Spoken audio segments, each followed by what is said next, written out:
What's up, guys? JOJ episode 57. We got a banger of an episode today. Got my boy Ben right next to me.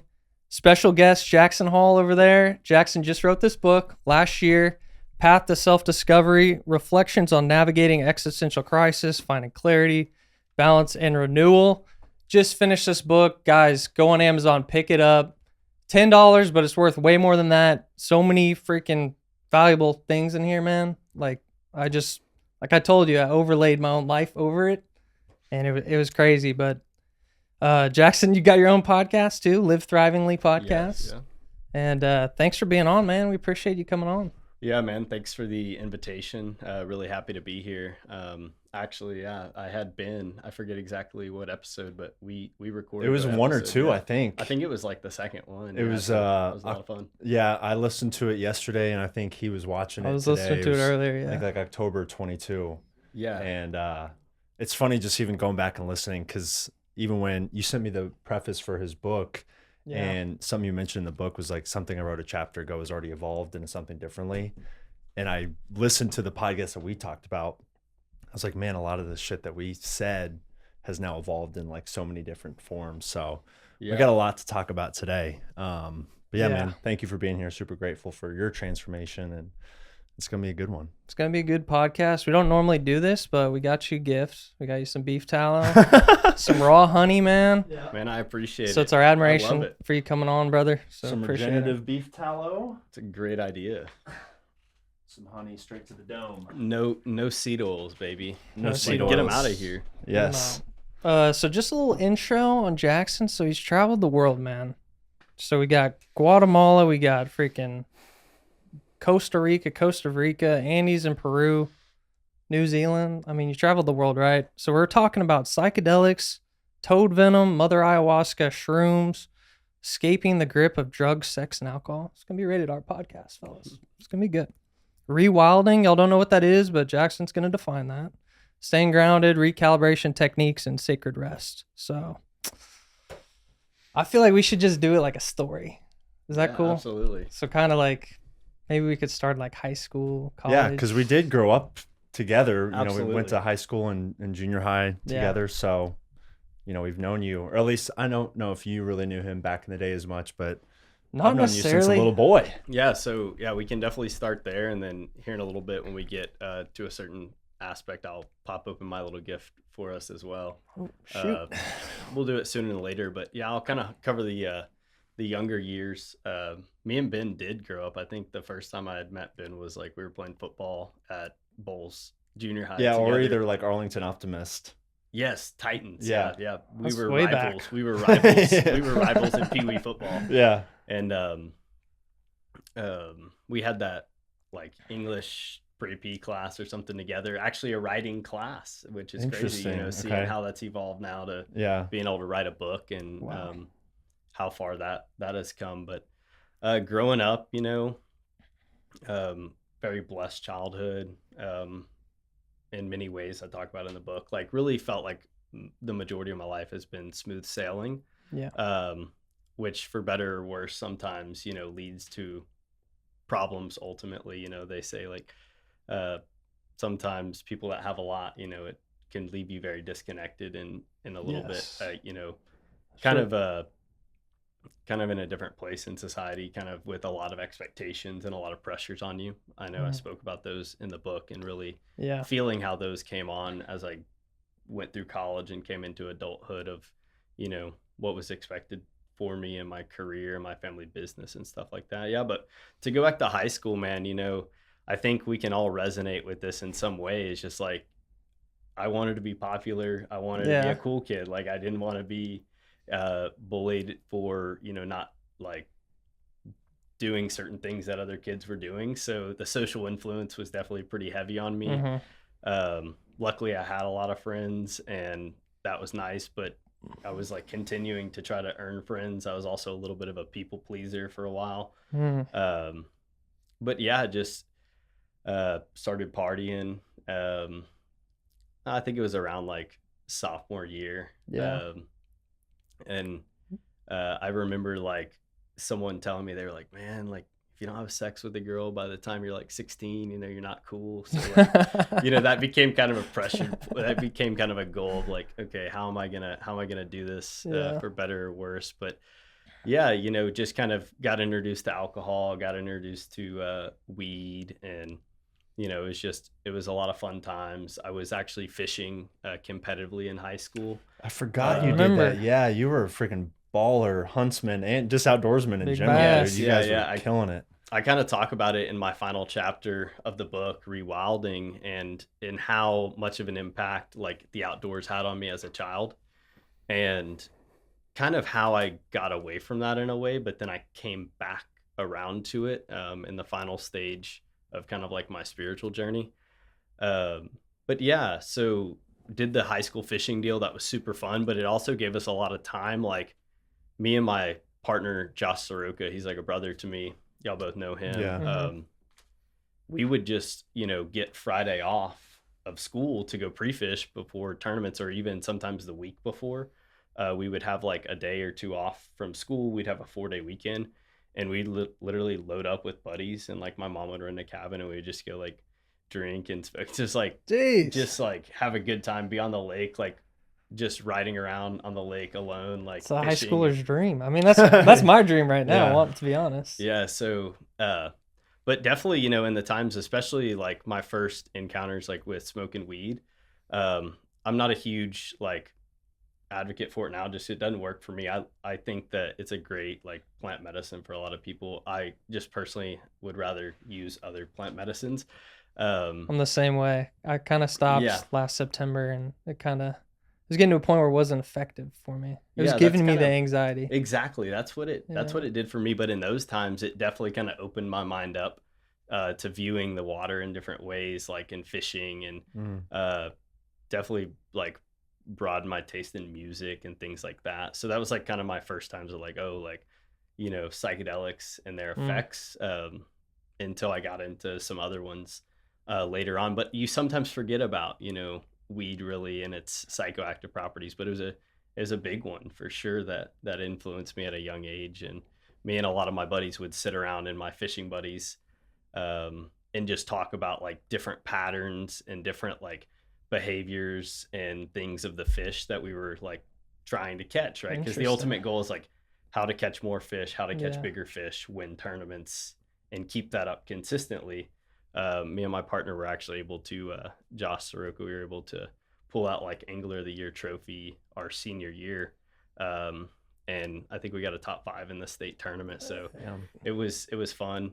Went on, you know, post-college, wanted to go to Texas A&M and do like wildlife biology. And that was kind of my childhood, like I said, was more geared towards what I could do in that field, because I knew I really had a knack for it, and just that was kind of like, I feel like one of my intelligence forms. Like Jim Quick, a super influential book that I talk about in my book, Limitless, he talks about the different intelligence forms and how like we all have one. It's just a matter of like you really finding which one is yours.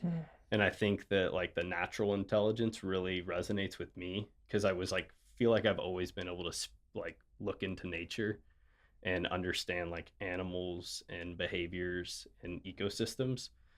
So I wanted to go into that, but I met a lot of people in Texas Parks and Wildlife, and they kind of steered me towards something. They were like, hey, this is a tough living if you go into this. Not a lot of money. Yeah, not a lot of money. Maybe not going to travel, do some things that you might want to do with your life. So maybe think about going a different route, making money, learning it from us, going and doing it yourself. Luckily, I had grown up with a deer lease out in Northwest Texas in the Rolling Plains, out near Childress, Vernon area for people that are familiar. And I literally have grown up there my whole life, like managing whitetail, managing ponds for fish and all this stuff, like watching the ecosystem change. And it's changed a lot over my life. And it's a huge blessing to have that place. And what I realized is like I had the foundations for that, and I still have that place to go to and kind of like keep those parts of me alive that want to do that. But with it just being super hard to get into a school like Texas A&M, I didn't have the test scores to really get me in. So I decided on Arkansas. And I think it was the Same pig, here, maybe. Yeah. And I think it was a great, you know, Yeah. it was a great option. And us, along with a lot of other Texas kids, like went up there and really ended up, and me and Ben were both in the business school. We were in a few classes together.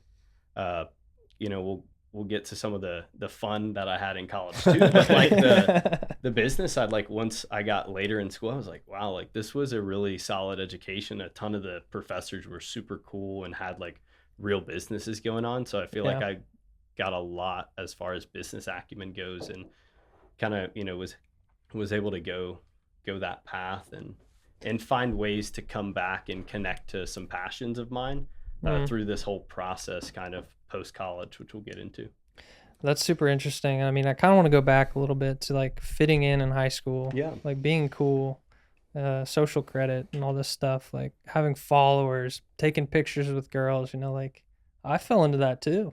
It was like, I wanted to post a picture next to the hottest girl in school and then hopefully kiss her at the end of the day. But you just kind of fall into it, and it's kind of just, it's unfortunate, and it kind of takes you off your path a little bit, but I feel like it's so relatable. Everyone went through some form of what happened to you. And I just remember high school, I was like, this guy's the party guy. He's like winning fishing trophies. He's partying all the time. I'm like, this guy's the man. And then come to find out when I'm reading about it, you're saying it's a relatively unconscious state that you were in during this period. Can you talk a little bit about that, of like just kind of like not having the direction or not knowing what you're doing? Yeah, I think that like you said, I think it's quite relatable for a lot of us. And I guess in a way it is conscious, but you might not be as aware of it in that stage. And I think it just, you know, in our adolescence, like we're kind of in those ego formative years. Yeah. It's like they're like, in order to like lose your ego, you first have to like make an ego, like create an ego. So you kind of like, and sometimes people end up like having ego deaths like before their ego forms. And there's like a lot of like psychological study around like the difficulties with that. And I feel like I've had like some experiences like that.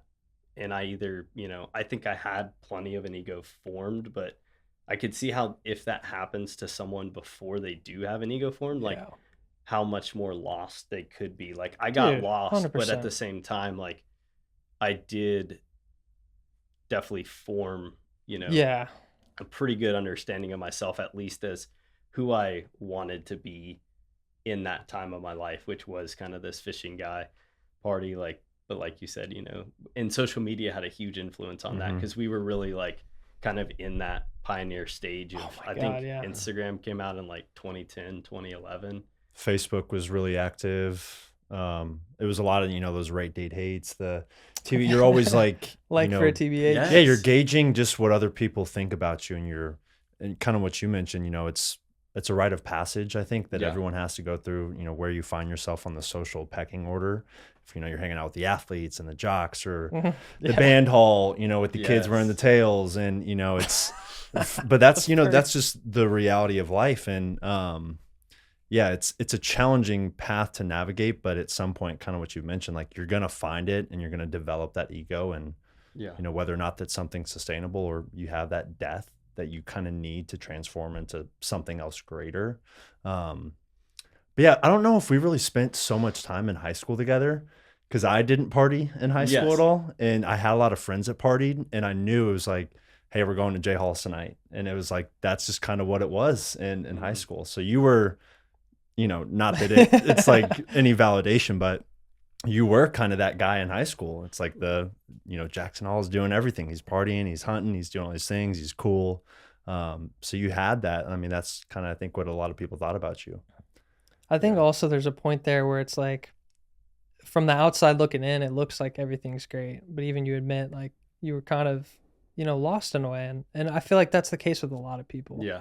So I read that too, and I was like, yeah, I felt that way too, where someone might look at my life, but they have no clue what's going on under the surface. Yeah. And I think that, I think it's rather empty, I guess. It's rather surface level, right? Like it was, there was a lot of amazing things to that, especially as far as like the fishing goes and those type of things. But some of the other stuff, like it doesn't hold a lot of weight in the grand schemes of life and like personal development. Like throughout time, like the older I get, and probably y'all realize too, like what you think you have figured out, like at 15 and 16 and 17, like it just continues to get, like you look back and like, wow, like I didn't know anything at all. Yeah. But like you think you know it all at that time. And I think Yeah. it's kind of like part of being that like cocky young guy, just like, oh yeah, I got it figured out. And I know this and that. And then like to get completely spun 360 at some point, kind of, you know, towards the end of my college years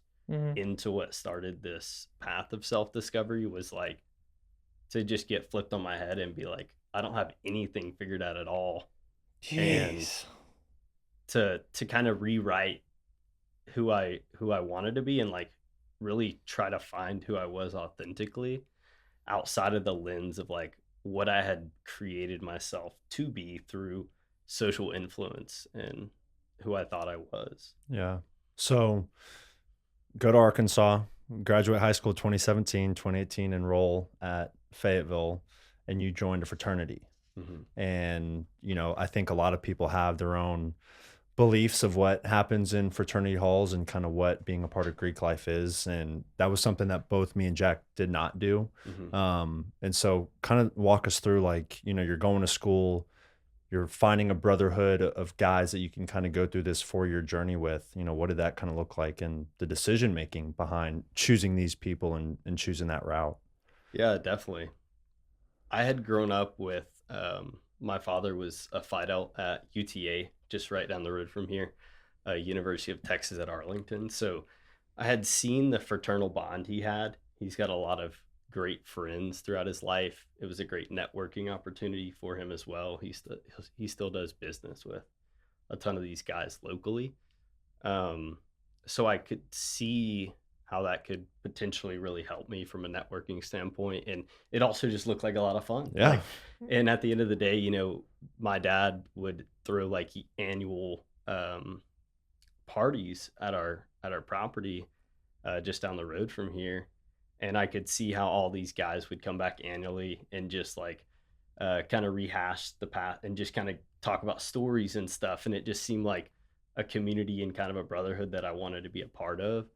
And I wanted to see what that would do for me. And obviously, like, I like partying, so that was, It was a perfect mix. That was like a perfect fit. And so I was actually a legacy bid in a way, because if you have a father like in a fraternity prior, like you can kind of get a bid through that. But a lot of times that doesn't hold weight, because sometimes the kid is a total cheese, right? Yeah. And like that does happen. Like, you know, it does happen, and those kids get really like hazed generally. Like it definitely happens, like, you know, or in their stripes. Yeah, exactly. The elephant walk. Well, with the fraternity life, we didn't do it, and that's the one thing that I'm like, dang, I wish I had some sort of like brotherhood network like that. I think that's so valuable, especially in business. But like with that fraternity stuff, did you feel like what was the hazing like? That's kind of what I'm interested in. Yeah, like it's definitely not as bad as it used to be. Like the stories my dad has are crazy, and it definitely changes college to college and fraternity to fraternity depending on like the risk tolerance of that fraternity and like especially of their president, right? Like in this day and age too, like even once I got in the fraternity, I had some guys that were kind of rooting for me to like go into executive positions or like maybe be the president. I was like, I don't want that kind of liability in you know, worst job ever. 2018, 2019, like those are just like this day and age, like in a fraternity at a college, like leading one, like that's a lot of pressure on you. And I don't want to like, you know, balk from responsibility, but I'm like, that is probably too big of a responsibility. I just want to have fun. I want to go to school. Like, I don't want that kind of responsibility. But anyway, you know, the hazing was nothing too crazy, but really like what I could see Pledgeship did for me was, and for us as friends and brothers, is like, it's every day you're with each other, like 4 a.m., 5 a.m., sometimes earlier, all the way till the evening. You have lineups, and like you would do all these things together. So at the end of like that semester, you were so close, like into those 2 semesters, you had just made this bond. And I had quite a big fraternity or class, like a brother. So I think I had like 68 guys Okay. which That's you more know, than normal. I developed a good relationship with a lot of them. We're actually the biggest Phi Delta Theta chapter in the nation, which has its pros and cons.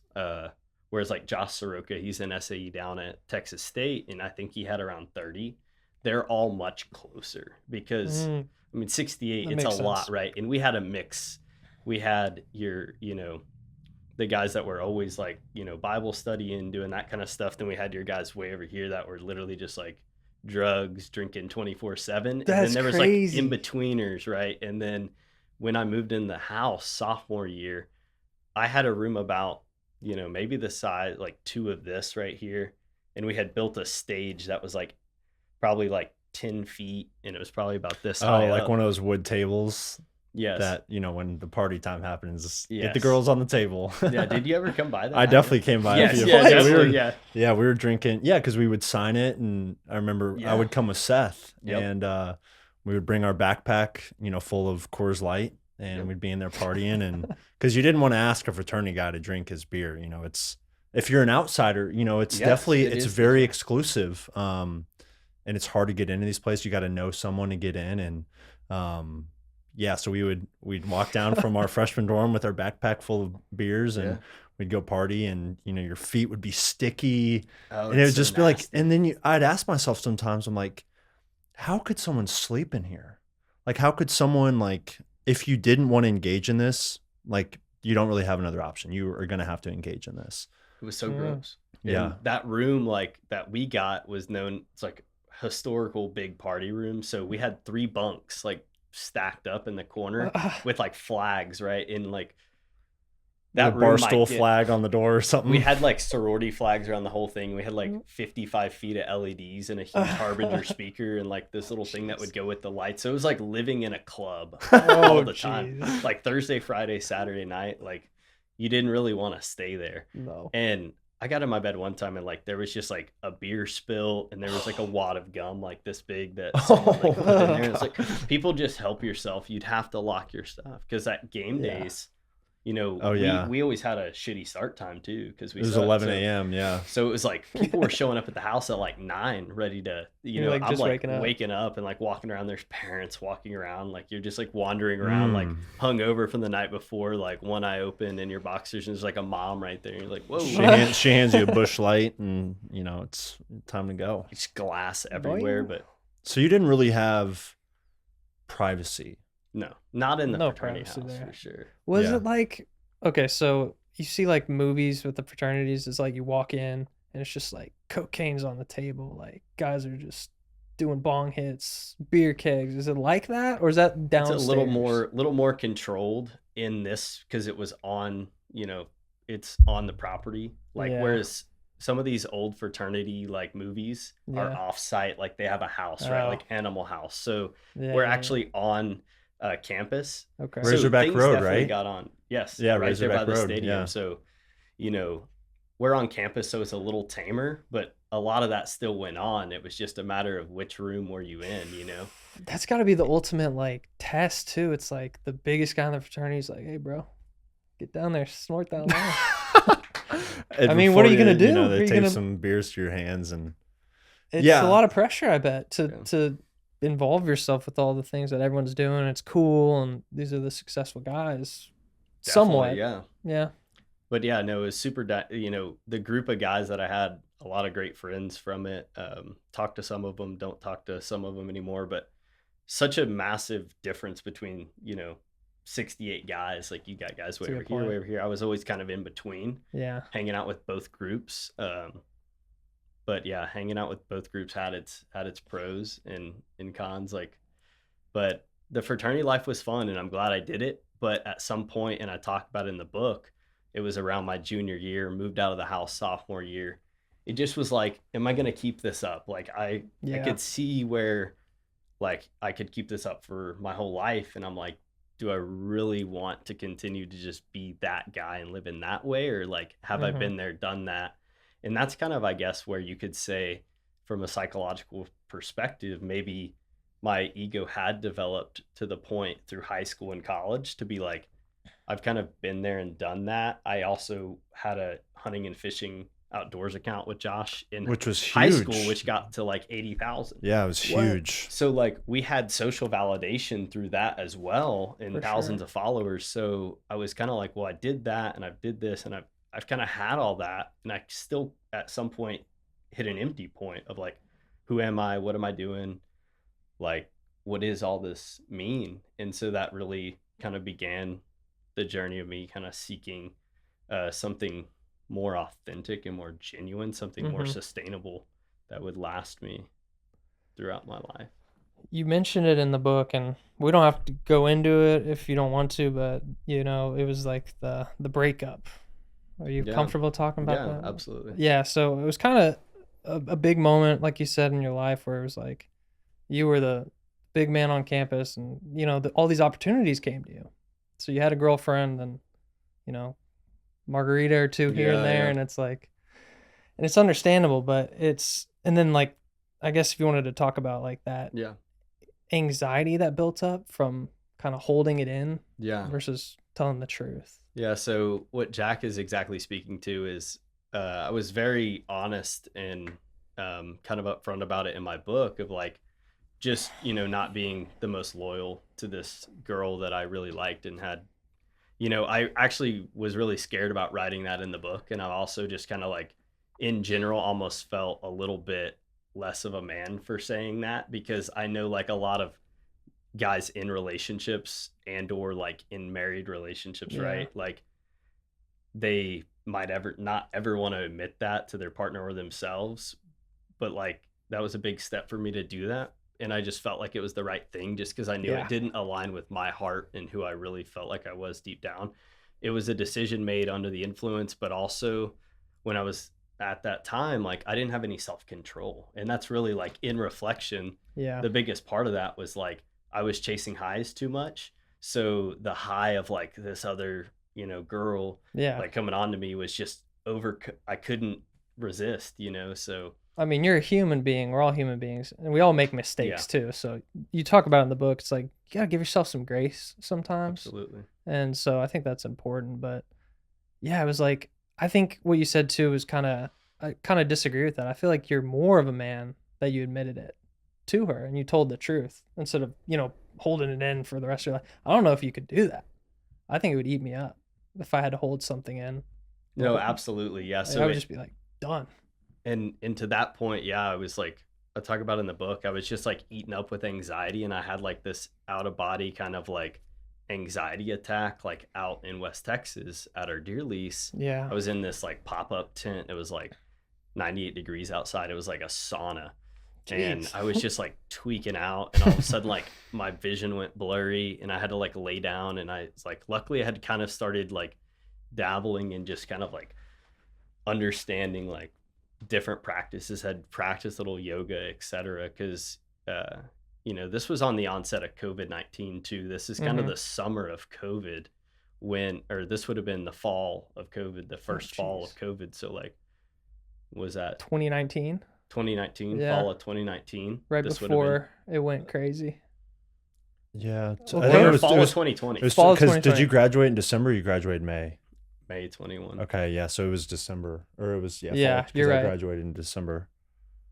Yep. So anyway, the anxiety was just eating me up from not telling this girl, and like this girl was super aware, like very kind of like psychically attuned. And I had even told her a couple times before, and like she said she kind of knew something had happened, like the day it happened, like she felt it in her body. And dude, like girls got that. Sixth sense. Was like, I knew something was up, but like we liked what was going on, so I wanted to keep that. But this girl was kind of my rock at the time, and it was also like, it was like I had it, you know. It was like, had this chick. It was the last semester my senior year. I had never really been in like an official relationship like that, and I was like super excited about that. But I knew, I was like, if I tell this chick, like everything's gonna unravel. Like she was my safety net. And then when I did, that was just one piece of a larger puzzle, but those puzzle pieces just all began to fall away and just kind of left me in that desperation kind of cycle. Jeez, would you say like making that decision and being honest was like the first step of like, maybe not in the grand scheme, you didn't really understand that, but maybe in reflection, like, man, that was really the first decision of building this momentum of turning things around and transforming into, you know, the person who's sitting here today. Absolutely. Like, I wouldn't wish that on anybody. And it's a shitty process, and it was a shitty thing to do to that girl. But, you know, we have good relations. Like, we chat occasionally, and like, she's forgiven me for the whole thing, etc. That's been hard to do for her. But we've spoken through it, and we've talked through it. And like, she was like, "Oh my gosh, I got mentioned in the book." I was like, "Yeah." She was like, "Wow." Okay. And I was like, you know, I wouldn't have gone on this journey without her. So in a way, like, I've heard they say like we have multiple soulmates in our life, and like a soulmate might come in like not for a lifelong relationship. They might come in to teach you a profound lesson. So true. And I really feel like she was a soulmate in that way, that like, because I feel still so connected to her, but it was like, you know, it wasn't this long-term relation that we're going to share for the rest of our lives. It was like this period of time that I needed in this event to happen. And as much as that sucks for her and me, it was the biggest catalyst in this transformation, in me beginning to like uncover layers and really get in touch with my emotions deep down, because that was kind of my personality as well. Like, live on the surface level, have fun, all that, but not really take the emotional kind of inquiry that I needed to take and also consider of others. It's hard for guys to open up, bro. Yeah. It's hard. I've struggled with that. And also too with the part about having like kind of your identity being involved with another person in a relationship. Yeah. I mean, I've felt that too. Then when it ends, it's like just kind of like, dang, rock bottom in a way. You're like, who am I? Yeah. Exactly. Like, this person was, you know, everything for a while. And so you went through that, and then other things happened in your life kind of during COVID. It was like the worst possible cocktail of bad things to happen that kind of sparked you, you know, going into that dark night that you talk about in the book. So, I mean, I guess we could go into it. Let's take a little break and pop out my gift here. Let's go before we get into the dark night. I think y'all will enjoy this. I'm nervous. Also, I might try. I had to take them off. I was hearing myself too much. We got the Yeti cooler. Yep. Shout out to Yeti. Is this Yeti. kava? So have y'all seen these Kin Euphorics? I've never seen that before. I'm not cool. sponsored. Would love to be. Ignite the light within. So this is a functional beverage for modern rituals. It's like a alcohol alternative. You know, it's got, this one has schisandra, which is an herb for clarity and vision. Damiana, which I have really never heard of, and then it's got L-theanine to help us ease back to our center. I like that. They're super tasty, and Let's go, man. Crack one They've been, open, yeah. Let's go. Thank you. Yeah. Drizzle some Just honey in that something thing. just something to kind of sip on, and Yeah. you know, this is Shake it up. this is also a big part of my journey, and something I got in pretty quickly, and we'll probably talk more about it, but just you know, nutritional psychology and understanding what all these different foods and Oh wow, that's good. herbs and plants and roots and mushrooms and stuff do to us, and how they can help us unlock certain moods and feelings and states. And Yeah. I think that like we're so used to like alcohol and weed being like the two that we know the best, right? They're the most well known, but it's like in this day and age now, with all these functional beverages coming out and people finding out about this more and having accessibility to it, it's like kava we talked about. I like it, you know. yeah. And it's a cool time to be alive, I think, because It is. this is a lot of this was not ever accessible unless you like really knew where to find it or like what to do. And these can be a great alternative. You can feel like you're at a party or something, and you know, sometimes the whole idea around like social anxiety and stuff is like you just need a little something to take the edge off. Yeah. And this kind of drink does that. That's funny you mentioned that, because I was never a drinker. I didn't really party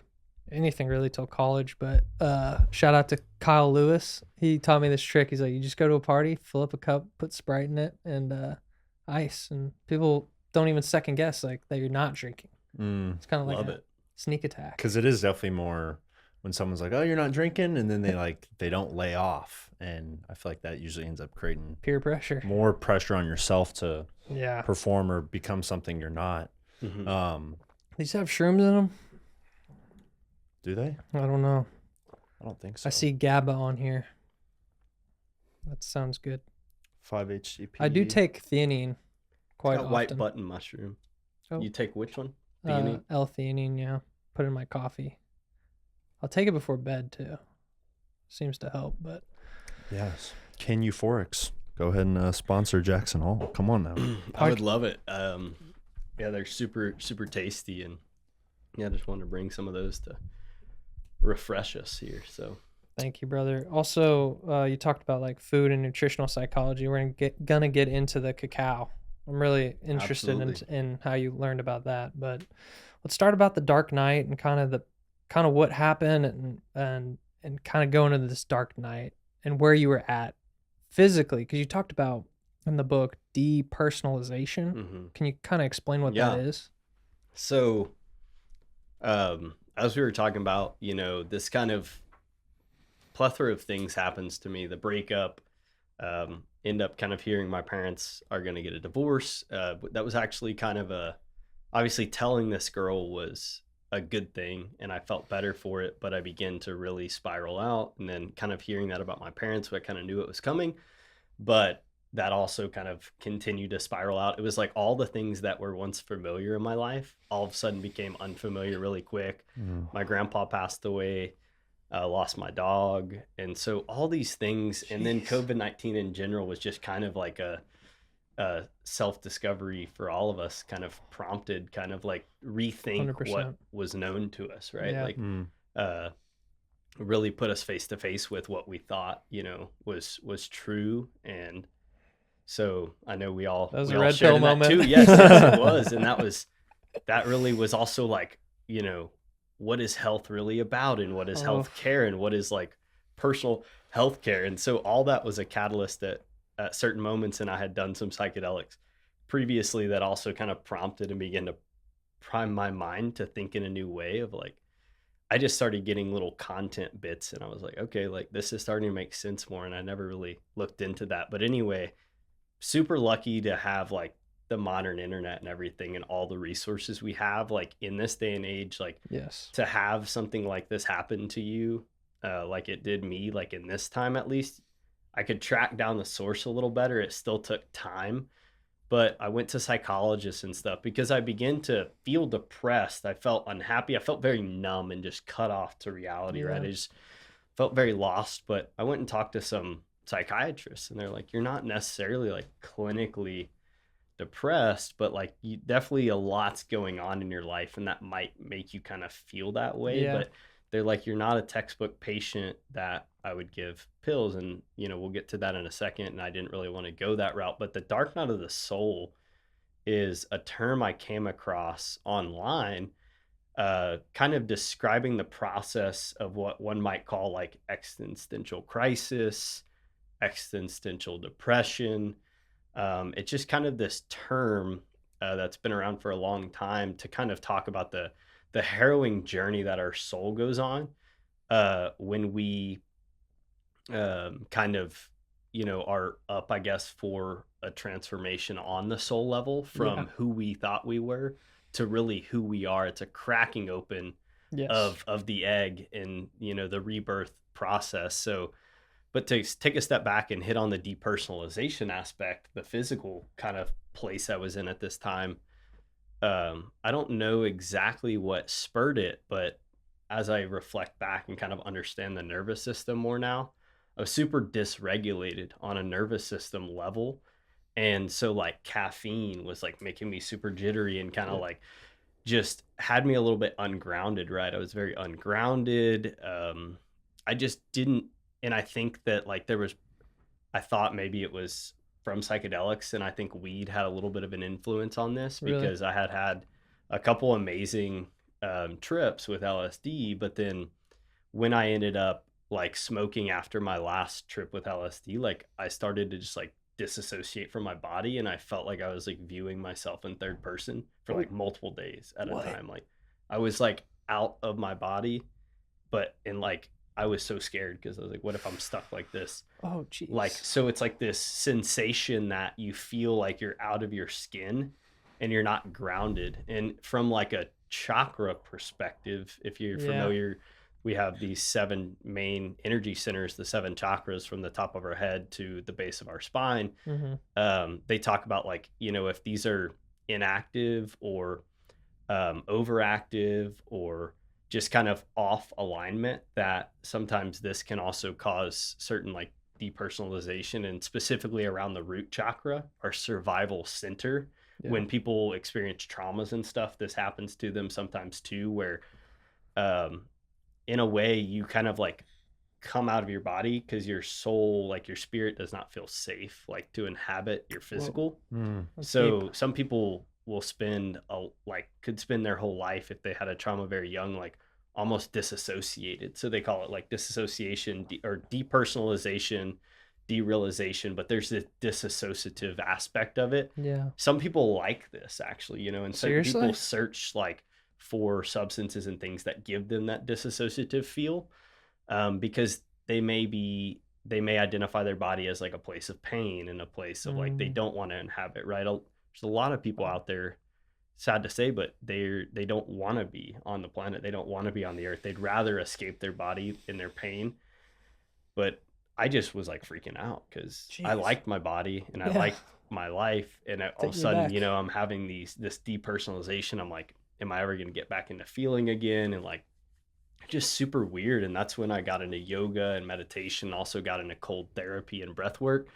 Shout out Wim Hof. Nice, man. Let's go. Like, yeah, he really like opened my eyes to that and all the benefits, you know, that was these things, yoga, meditation, breath work, cold therapy were some of my first ones, along with nutritional psychology, that really helped me kind of combat the derealization and depersonalization. I had to go a long time off caffeine, but I also couldn't drink, couldn't smoke, couldn't do anything other than, you know, an occasional journey with psilocybin. Like basically everything else, like drinking, I could drink like half a bottle of tequila and I wouldn't feel a thing.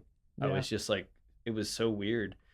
And I don't know exactly all the things that led to that or why these chemicals weren't working, but that was kind of the start to the dark night.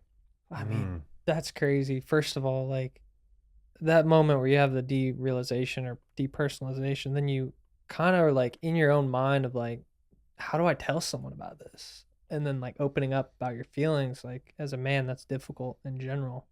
How was that process of you like finally telling your family, like, hey, something's going on. I need help. Yeah, great question. Very hard, you know, very hard moment to get to, specifically also because, you know, I had kind of dabbled with psychedelics and things, and like I'm like, I don't want to be the guy that went crazy, you know, that like took LSD and like a lot of my buddies were thinking that at the time too, and I've since talked to them, and like, I mean, it had an influence, but it wasn't the thing that was really making me get lost. If anything, it initiated me into that in order for me to come out the other side, right? It really prompted. It was like, you can't live in the way you've been living anymore if you wish to live like sustainably and happily. Like you need to move on from this person you thought you were.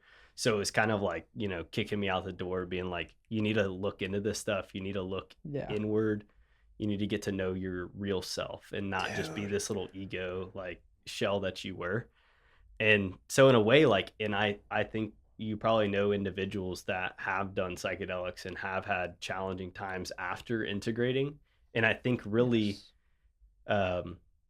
it's a gift because it's revealing to us who we're not, and it's trying to show us a more authentic way. But the problem is how is that received by our families, friends, society? Sometimes we can feel very ostracized and lost and labeled as crazy or broken, when in fact, like, what's happening is very important and very sacred. And we'll talk about it maybe in a bit, but like psychedelic integration work, especially with the high level entheogens and stuff, is critical. And I've worked with a lot of great integration coaches, psychologists, depth psychologists, like neuro shamanic stuff that like really helps with that. But in terms of the question of just delivering this to my parents, like this news about me not feeling mentally stable anymore, to my siblings, to my parents, like it was super hard. But once I did, and I had never really voiced my feelings, I realized we didn't grow up in a household, like we grew up in our minds a lot. All of our personality types of my family are like very cerebral, just very in the mind, and like do, right? Think, do, or sometimes just do. Never really feel first. How are you feeling? What do you feel about this? Yeah. So to bring that up, and luckily my mom had been getting into therapy at the time, which was great for her. And her therapist actually recommended me to a guy in Plano, and I began to do talk therapy with him for the first time, which was super helpful, just to have somebody just like to tell my story of what all is going on and help me. Basically, he helped me realize, like, I'm not going insane. This happens to a lot of people, especially sometimes when people dabble with psychedelics. Like, the process is fine. Like, you will survive this. You will get through this. Like, it's hard in the moment to believe that, but I did fully believe it would take time, but I needed to do some sorting through and some inquiry. So yeah, we were talking about therapy, and I told him that you had done the therapy and it helped out, and we were wondering if it was a male or a female therapist, and if that would have changed anything for you. Yeah, it was a male therapist, and I probably could have done a male or female. Yeah, just the person. That was what it was about. Having someone. The integration stuff is interesting because I had an experience in college. I did a little shroom trip. And it was like, dang, like the world opened up to me in a way. I was like looking at the sand, picking it up and stuff like that. But then I did like a full acid trip, and I was like shook deeply after it happened. When did that happen? That was right before I graduated. Right 2019. December 2019. Really? And I kind of was screwed up for a little bit. I didn't know like what to take from it. And it was kind of too much, to be honest. You know what I'm talking about with this, I do. So the integration is so important. And that's something I learned down the road now. And honestly, like, I put integration on the highest pedestal because it's not as talked about, but it's never in the continued world of more and more people interested in getting into psychedelic work and stuff, like, the first thing you should do is think about how you're going to integrate after, and do your preparation before, right? I never entered my first recreational experiences with psychedelics by thinking about, like, how am I going to prep for this? And then, like, creating kind of the next week or two, like mapping it out for yourself about how you're going to integrate. Because, like, especially like an expansive experience like you spoke of, and like I also had those on LSD, it was like the container to which I came back from after that experience was no longer fitting what I felt like. And you just talk about things that feel very normal to you after that, of like, doesn't this not make sense? And people are like, you sound absolutely crazy. Yeah. But you're like, it's just, it's plain as day. And they're like, no, man, like, you're not seeing it right. It's like, is it not? Like, but that's that integration piece, and you need a supportive individual or a supportive cohort or group. Yes. Eventually you do meet more like-minded individuals, but sometimes, like, if you're kind of that person in your group that ventures out and gets to that point, like, it takes a while for either your existing group to accept you and like begin to kind of go that way too, or you have to leave some people behind and find another tribe. And like, of people that can like really receive you where you're at, because you might change the way you speak, and like now you're interested in, you know, talking about more intellectual endeavors and things and philosophy and stuff, which I think y'all are Daily Stoic fans as well. I got on too. What is his name? Ryan Holiday. Great. The meditations, Marcus Aurelius, all those guys. I want to back up because I have not had an acid trip or a mushroom trip, you know, other than, you know, marijuana, which is a completely different, elementary experience, I'm sure. Going through a lot of these experiences, you know, one, I'm sure it's very isolating, kind of what you talked about, of being kind of a pioneer within your cohort, and something that I've kind of struggled with, and I'm trying to do my best to release it, is like this feeling of always wanting to be understood. And I think, like, is that something that you were struggling with when you kind of, you know, you have all this knowledge now, this intellectualism, this esoteric knowledge, and you're trying to talk to people, and it's like they're staring at you like you got some on your face. And you know, I've struggled with that a lot, because I think, you kind of graduate from certain information and I guess more inputs. It's like Yes. back from watching ESPN and SportsCenter and Barstool, and then it's like, okay, now I'm listening to Joe Rogan and these different sources of knowledge. And if those other people around you aren't entertaining that, it can be very isolating. Yeah. So you're developing kind of your personality, who you are around these things, but no one understands what you are. Like, how do you kind of go about like that whole process? Yeah, it's a very That's important tough. question that you're bringing up. And yeah, like I definitely struggle with that at first of like, why do I not? Like it was definitely a core part of my journey of like, man, I feel unsupported because people can't make sense of what I'm saying, but I feel like what I'm saying is very truthful and like right, and it's right in front of me. And it definitely like happens to everyone at some point, especially in like the initial phase of their journey, especially like probably you two both. Like I dove a lot into the intellectual side, and like you can dive down all the rabbit holes all day, right? There's plenty of them. The internet's a get crazy lost place, in the like rabbit hole. Endless. but then at some point, like I realize I'm driven mentally, right? And like I was also feeling like if I'm not really good at feeling, like I'm spending more of my time thinking and studying. So I talk about in the book intellectual gluttony and like Yes. taking We've on talked like about book that a few after book times. after book and podcast and going down the rabbit holes, which is awesome to do, right? And it's part of the process, but it's almost like you might equate it to like, overlifting in the gym or over supplementing, Overeating. overeating, like these Yeah. things, right? It's easy for us to sometimes go to the extremes and not come back to that balance point, which is super Yes. critical in whatever regimen or activity or study we're doing in life to really find that balance point. But where I found myself on my personal journey working with wanting to be understood and also feeling like I was around people that supported what I was talking about, what I was preaching, just how I was feeling, who I was identifying as, on one hand was getting the wrong people out of my life, which wasn't too many, but like just politely putting boundaries up to those individuals to have them less and like energy vampires, people that were taking from me and not adding to my life.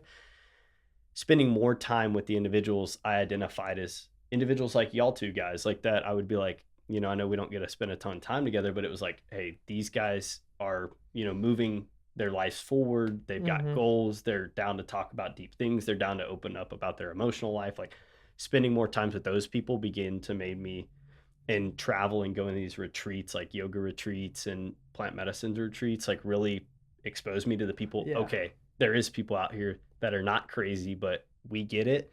And then getting past the point of I need to preach and I need to change everybody's mind about this stuff, and that people will just arrive at it when they want to, and if they don't want to, that's perfectly fine. I'm not going to change my life. I'm not going to try to convert them and change theirs. Like that was big for me when I was just like, I'm just going to live my life, right, share my story and these things, and like if people want to listen to this, they'll listen to this. If they don't, they don't. And but I did have that for a long time. I was like, I want to be understood. And you feel when you're not understood, like that loneliness, the mental loneliness is like, that can be like debilitating sometimes. And you get into these maybe ruts of just like not wanting to interact, not wanting to do things that you typically feel like are maybe an anchor to who you are and what brings you maybe fulfillment in life. And something that, we've talked a lot about, the role of social media and all these different external distractions. I deleted my personal Instagram a month or two ago on my birthday. And we've kind of come to this term or phrase of just like making your world smaller. Yeah, And I like that. There's so many things, especially if you're on the internet all day and you are a social person. Like it's okay to unfollow a friend from high school that you haven't talked to in 10 years, and it's not that you don't like that person. It's just like, well, this is not serving me to consume what you're putting out, or to even just give my time to it or give my mind space to it. When I say like making your world smaller, is that like, does that resonate pretty well with you? Yeah. Okay. Yeah. I really like that term. Yeah. I think like that especially in the day and age we live in, like we're a global culture now. And I've been thinking about that recently. I'm like, damn, global culture. I'm like that. When I'm traveling recently, I'm seeing people following the same trends, like in Europe as we're here and in South America. And it's like, back in the day that never happened. They had their own subset, like they still have their differences, but I'm like, really, like because of media, like platforms like YouTube and TikTok and these things, like people are like embracing similar like dress in places and stuff that used to never have similarities, and we are becoming, so there's a lot of great things we can do about with this global culture and sharing all this information, but obviously there's a lot of like there's a lot of sadness in like the Western mindset like spreading across the globe of like consumerism and materialism and like capitalism, which is great to an extent until it's unsustainable and it's destroying the planet. And there's definitely a lot of solutions and things that, and just like creative and inspirational people that are working out there in the world and will continue to work to try to find like a balance in that throughout the world. But I think, ways that we can make our world smaller are super beneficial for our mental health. And it also, like, for me, I feel like in this was kind of a 3-year journey for me. And I know there'll be more like this. They say we go through multiple, one of my great teachers during the journey, my integration coach, Otto Meyer, he has a podcast called Soul and Psych. He's a super knowledgeable guy about 5-MeO, DMT, both synthetic and from the toad. Like, he's doing amazing research down in Mexico with 10 Dava retreats. Anyway, he shared with me like that we kind of go on this macrocosm of a hero's journey through our life. Like in Dark Night of the Soul was a period of time on our hero's journey. Hero's journey is termed by Joseph Campbell as like this universal kind of story that every book, every movie follows, and our lives also follow this, like our kind of personal legend. And anyway, he's like, we kind of go through this one big one, but then there's these micro heroes journeys throughout our lives. So like this was one in particular, and I'm sure I'm going to have more, but I really wanted to capture that experience through this book. And super cool, I say this to say that during that time, in that 3 years, I definitely made my world smaller. And I feel like as of kind of the end of this book and my last chapter, kind of coming full circle, and then feeling like the past couple years, especially after Peru and working with some medicines that really opened me back up to the world, that I've been able to like take on more. There was a time where I needed to make my world smaller, and there will be times throughout our lives always where, okay, I need to take a step back and thin my obligations and responsibilities and really focus on me in a couple things. Then there'll be times where we can expand and we can blossom and we can take on more. Yeah, it's like the seasons of life. Yeah. Well, before we even started recording, that's exactly what you mentioned. I was like, you've been traveling a lot recently, and like, I've been here, I've been working on projects and sacrificing the short term for the long term, and maybe a analogy for delayed gratification of just life experience. Grinding. Have you ever read Green Lights by Matthew McConaughey? Yes. Okay, so one of the phenomenal book. I think I've reread it like 3 times. It's one of my favorite things, and you can read it in his voice, which just makes it a little bit better. But he references a lot this term or phrase called becoming relative with the inevitable, and that's something that I've used in a lot of different areas of my life, of just kind of what we've been talking about this entire time is, you're going to have great moments, you're going to have bad moments, you're going to have more great moments, you're going to have a low. And I think you may be setting yourself up for failure, or at least harder to go through those moments, if you just don't accept the fact that there are going to be some bad times. That may be my first tattoo, like become relative with the inevitable. That'd be badass. I like that. And Jackson touched on that in the book, actually. It's kind of intention versus expectation. Basically, like that Kobe Bryant quote. Yeah. It's like, I'm just going to train hard and I'm going to play the game the right way versus focusing on the outcome. The intention of everything versus, if you expect something, then you're going to be either disappointed or something like that. I think it was a Gandhi quote in there too. There's so many quotes in the book, dude. It was pretty. Or the Lao Tzu. Yeah, what was the Lao? Oh, I got it right here. Knowing others is intelligence. Knowing yourself is true wisdom. Mastering others is strength. Mastering yourself is true power. Lao Tzu. Yeah. Powerful. And so we were sitting on the couch before this, and kind of doing some prep, and there was we go to Cape Cod, Massachusetts for like a family vacation every year, and he said Lao Tzu. And I remember I took this picture in one of these like craft shops, and it was like this engraved stone. And this was 3 years ago. And as soon as he said that, my mind went straight back to this picture that I took of this stone. And it was like, a journey of 1,000 miles begins with a single step. And I remember I wouldn't have taken a picture of it if it didn't in that moment like resonate with me in some degree. And I think that's like such a huge thing in whatever area that you want to grow in life. Like you got to take the first step, and momentum, especially for my business and personal training, is such a powerful word of let's just make one good decision and then let the next just follow suit and just continue stacking days and stacking wins. And, you know, this whole idea of getting 1% better. Absolutely. You know, I think it's like the exponential growth, something like that. But yeah. And to kind of take it back into the whole conversation in the book is like that momentum piece, and that, you know, journey of 1,000 steps starts with a single step is like, it's, you know, a big thing I talk about in the book. It's a big thing in personal development. Like it's hard to move forward until you take that first step, right? And that division is basically pretty simple. Are you willing to take responsibility for your situation in life and improve it?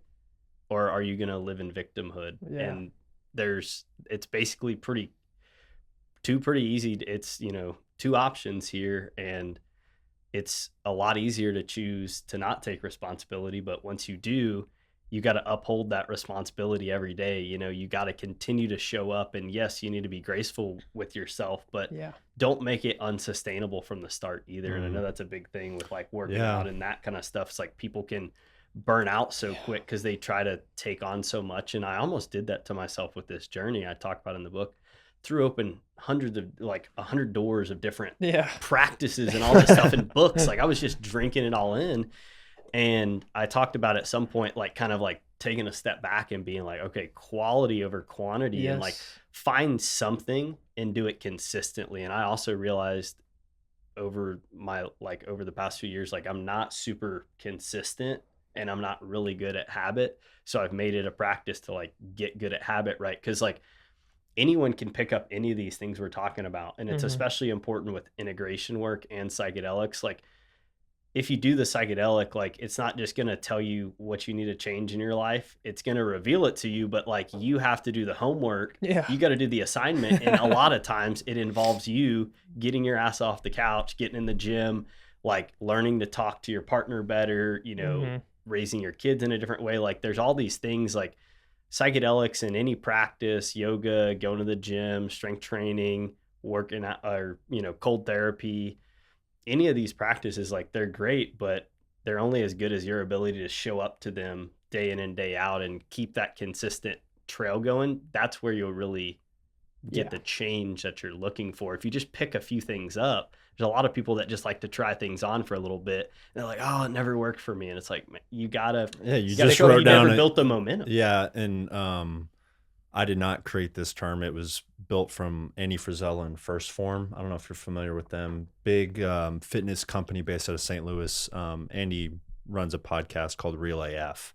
And there are just some ballers on there. But he came up with this idea called the win the day mentality. And it's exactly what we just talked about, where even in my own experience, I like writing. Like I like having notepads and to-do lists and calendars and checklists. And I know like every time in the past when I would kind of feel like I'm in a rut, I'm like, okay, I'm going to write down the 50 things that I need to do tomorrow to get myself feeling better. And it's like, I wouldn't do any of them because it's like, it's this decision paralysis. And so the win the day is like, hey, you're going to pick 3 things that you can implement tomorrow and you're going to knock those off the list. And it's kind of a visual test as well. Hey, you know, I drank my water, boom, I'm going to knock that off. And once you develop those habits, you just plug and replace. So it's, okay, I'm getting my exercise. Now that's a habit. I'm going to take that off. And now I'm going to give myself 10 minutes of meditation. And so it's just like stacking the wins, because it's so hard to fix more than probably 5 things at a time. Like we really cannot build 5 different things at a time. And so if you can get A's in 3 things versus C's in 100, like you're going to have a much better life, and just the success will be so much more. There's so many quotes that go along with that. Like Rome wasn't built in a day. It takes time to do stuff. And then you talked about chop wood, carry water. It's like, let's just chop wood, carry water every day. The simplicity of it, let's right? carry the boats. Coming back to, because I think in part of the growth of our own spirituality and like the development personally, like we go through those phases of like, intellectual gluttony and taking on so many things and taking on so many practices and wanting to learn everything and do everything. And then we kind of get in this phase of like, really, like, it's a matter of like, what am I going to chop wood, carry? Like, what is your chop wood, carry water, right? It's not necessarily wood and water these days, but it's like, what's that consistent little habitual state? And that's where I've been in the past couple months, and really the past year has just been like, I did all this stuff and I had all this expansion, but you're only as good as your ability to take all that expansion and really ingrain it into your bones, right? If you do all this plant medicine work and you do all these things and this travel, like, I meet a lot of people that are quite ungrounded and it's not integrated, right? Like, and it's on the chakra system too. It shows us like, if you're opening up third eye and your crown chakra, which everybody talks about, third eye this, but what about your, sacral chakra? What about your root chakra? Like, if you're not grounded and like working out in these things and like strengthening yourself, like, you can open and move into, you know, bliss and light all you want, but at some point you got to integrate it back. We are in the human body and a human experience. So I've met a lot of people that are on either side of that. And ultimately, like, I think that Trevor Hall captures it beautifully in one of his songs.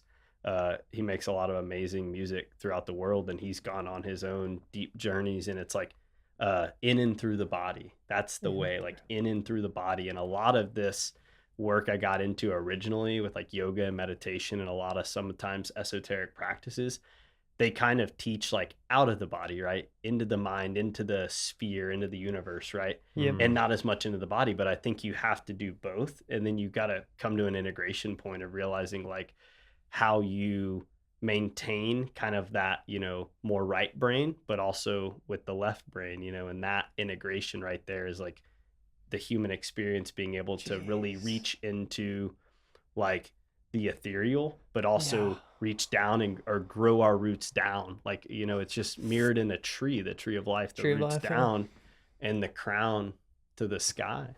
Makes me think about astrology. We're earth signs. Me too. You are? Yep. Yeah. So it feels almost natural Virgo. for us to be kind of earthly, Rooted down. Rooted down. Yeah. And I think that plays into something. You know, would there's you- some people you meet and they're like heads in the clouds. They're just talking about all the things they're going to do. And you find out they're, you know, an Aries or they're just like a water sign, or I mean, a air sign. Yeah. I've It's met crazy. some air signs and like, you know, or fire signs too, and like fire and air, and then like they are never like, especially in business, and it's like that's where I've really been like, it's cool to like apply all this stuff into like a business container, like my family business, because like the business itself that we own, like it's gone through its own spiritual journey too. Like it's had it's 36 years old, so it has like all of its own little like, it's an ecosystem in a way. Like we have a business ecosystem, and then all the people are part of that ecosystem. So like witnessing my personal ecosystem at my home, the ecosystem within me, the ecosystem out in nature, but then the ecosystem of the workplace physically, and then also on an emotional standpoint, and the way people interact is like something I've been geeking out on. It's super cool. It is cool. There's a NBA Twitter account that is an astrology Twitter account. And it's like this trade is great because these two signs like link, and it's just kind of funny to think about. But I mean, that's kind of, some people actually believe that and look into it with like, you know, employees. Yeah. Like this is the synergy we have, whether or not it's supported by astrology. It's kind of an important thing. But I kind of want to track back to kind of your story in the book here quickly. But red pill moment that happened kind of during COVID for everyone. And yours was kind of figuring out it was all about money and greed. And you were kind of enraged by some of the things that you found out about nutrition and kind of keeping everyone down, muted, numb. Yeah. And then, so you graduate, family business, lingering depression, yoga practice in spring of 2021. I want to just tell a quick story. So I did yoga. It was like in 2020 during the pandemic, and I was like doing like a 20-minute session after like work. And I swear, like, I like got up and the sun shined right through the trees, and I swear I was like on something. I was like, and I just stood there for a little bit, and I was like, whoa. That natural high, It baby. felt so good. Yeah. High. And I want to get into Wim Hof because I feel like I need to practice breath work, and I could get there. But okay, so personal vision quest, the hero's journey. First experience 5-MeO DMT, Colorado River Toad, summer 2022. People want to hear what's Yeah, DMT man. like, bro. Man, it was, I don't talk about it a ton, you know. I'm definitely willing to talk about it, especially now, but for about 2 years after, like, especially a year after, like, I feel like it took me about 2 years to integrate that experience. 2? Well, first of all, I want to say the book does a really good job about talking about like the safety measures of all these things. So it's not like you're just telling everyone to go try this stuff. Exactly, because that's definitely not my advice. And there's Yeah. a lot of people out there and a lot of podcasts that are mainly people idolizing these psychedelics and entheogens, which they're all amazing, but I mean, they're so, you got to be so careful with them because they're Yeah. definitely not one size fits all. And again, like, they're not always the answer, right? Like, sometimes the answer is, can you go to the gym 5 days a week? And if you can't make it 5 days a week, the answer is probably not go do DMT. Because it's like, in the Aubrey Marcus talks, or not Aubrey Marcus, Joshua McCain, he's big like parasite guy, like talks about parasite and gut health. He's drank ayahuasca like a ton of times, and he was like, it never fixed anything. He was like, it wasn't until I like got his gut health right, especially, was even more than the ayahuasca gave him. But he was like, if you don't have a practice, Yeah. if you don't have something you can show up to every day, good luck trying to fit that experience into the container when you come back and integrate it right, because that's when the real work starts. The journey, you could receive everything you want in the experience, but that's what hit me with DMT. It was like, you had it with the LSD too, and then Yeah. you know, that is like, you're just basically, I felt like I was just shot like into the stratosphere and just dropped like in the middle of the ocean, but like in a interesting and kind of cool way too. It's just like your body like merged with everything, and you just feel like it was just a one like total point, which was also fucking scary for me. You feel like Some you're people gonna die? like that, but like, I felt like I died, Really? and I was like, it was just, and then I kind of got into a point where I felt like a dog chasing its tail a little bit, because I Whoa. was like having such a curious mind, right? Which I realized like, it's all feeling based, right? It's not like you're gonna go in and like figure it out with from a mental standpoint, right? I was like, I've learned through other journeys of just like with other medicines, like the mind, like it's all about quieting the mind and getting back into feeling, and like that is where the most like important wisdom and like where you can really integrate and heal. Like, my mind was spinning too much in that first experience. I was Seriously. very young for that experience, very under equipped for that size of an experience. So and then, you know, you lose a lot of that so fast, like, so it is important to integrate. And I had great guides and people around me. Obviously it was part of my journey, but like I said, it took me 2 years, and that's when I really realized integration is, I thought maybe this experience was gonna just resolve everything for me, doing the DMT, and be like, okay, I'm good now. I'm not depressed and all this, Yeah. but rather it was more like cut me open and like show me more stuff that was like this and this. And it definitely did make me super grateful to be alive and to come back out of that experience and not be there. Interesting. Because it's only like a couple minutes, but it feels like an eternity. It feels like, like a whole lifetime. yeah, and it's That's like so you're crazy. there, but then eventually you're just out, and like I just remember my body like in the energy that was coming. I was like, and I was doing all these like, I was like doing all these.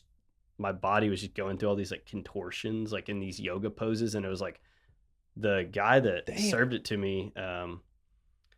His name is Mahu, or yeah, I think I can't remember his name specifically, but a cool guy from Mexico, and he was like, man, the energy coming off your body was, It's crazy.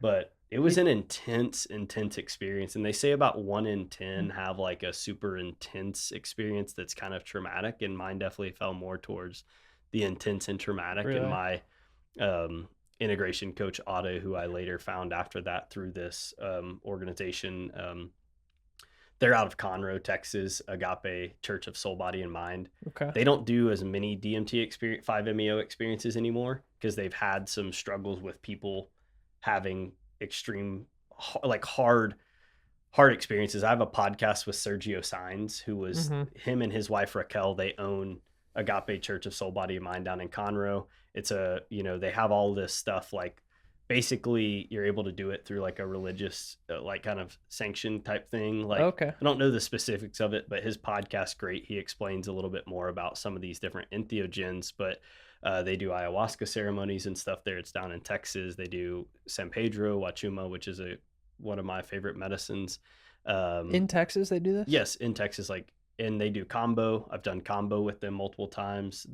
The frog venom where you throw up for like 15, 30 minutes. Oh, sounds great. But so I want to try that. You know, he did a good job at really telling me. He was just like, hey, like DMT as like the answer for some people is like it's literally like unplugging the computer and plugging it back in versus like some of the other stuff is like, you know, what do you do when your computer's not working first? Like, are you going to unplug it and replug it first? Or are you going to like clear the cache? Yeah. Like, you know, maybe clean up some desktop space, like, you know, close out your tabs, right? Yeah. So thinking that you're just going to go in this experience and you haven't tried the A, B, C, D, E before going to Z, it's like they've had some struggles, and not just them, where people have had a hard time integrating. Because it's almost wiped them clean, and they're like, well, what do I do now after the experience? And for me, I felt brain dead for like a week, because your brain was basically, they say like it activates every part of your brain, right?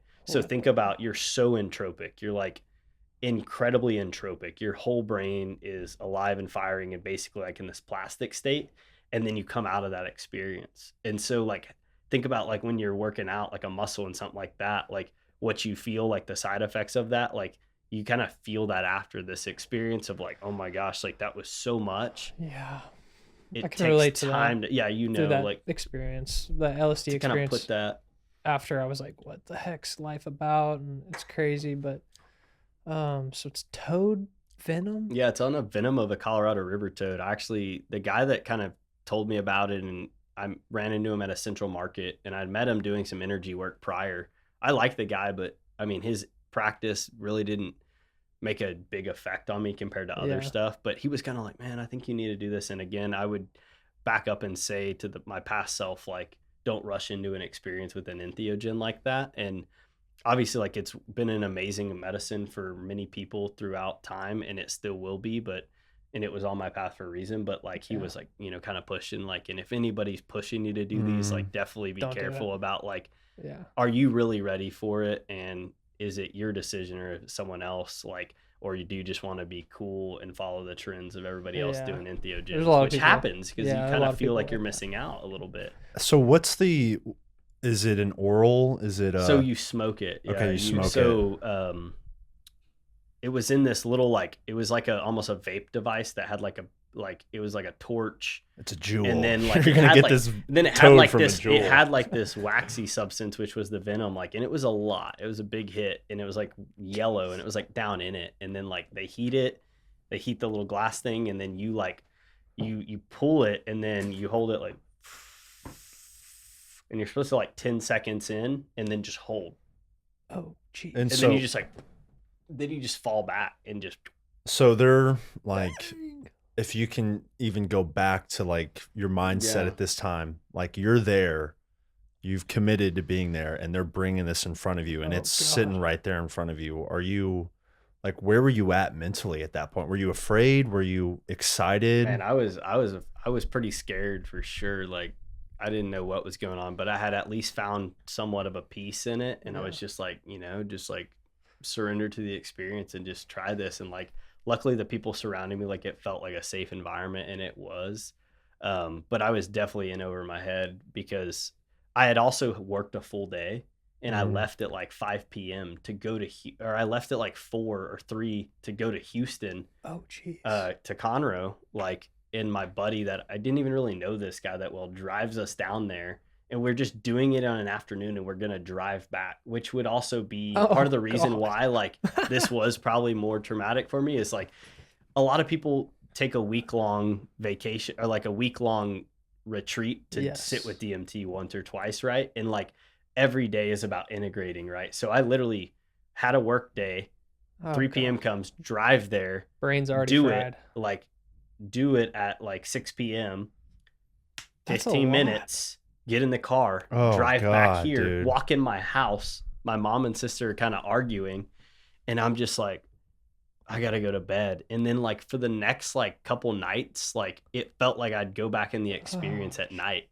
Like it felt like Sounds like a nightmare. it was like, it was super trippy. Like I was almost scared to go to sleep at some points. Like it would kind of come back. You have these flashbacks, but there was also a couple parts of it that were super beautiful because it takes you in this really deep alpha state. And they say it's easier in meditation after you do 5-MeO DMT to get yourself into the alpha state, which is like the state that, you know, all the sages throughout time, like all the yogis and that's kind of the top of the temple is this alpha state, right? Being able to access that fast and like get in there. So it's almost like a bypass to like years and years of meditation. And I can't say that that's directly what that is because I haven't done that. And obviously I respect the individuals that have put in the time to get there, but you do feel like, and I could tell because I had an aura ring at the time and I could drop in on a meditation and it would show my state in deep sleep mode.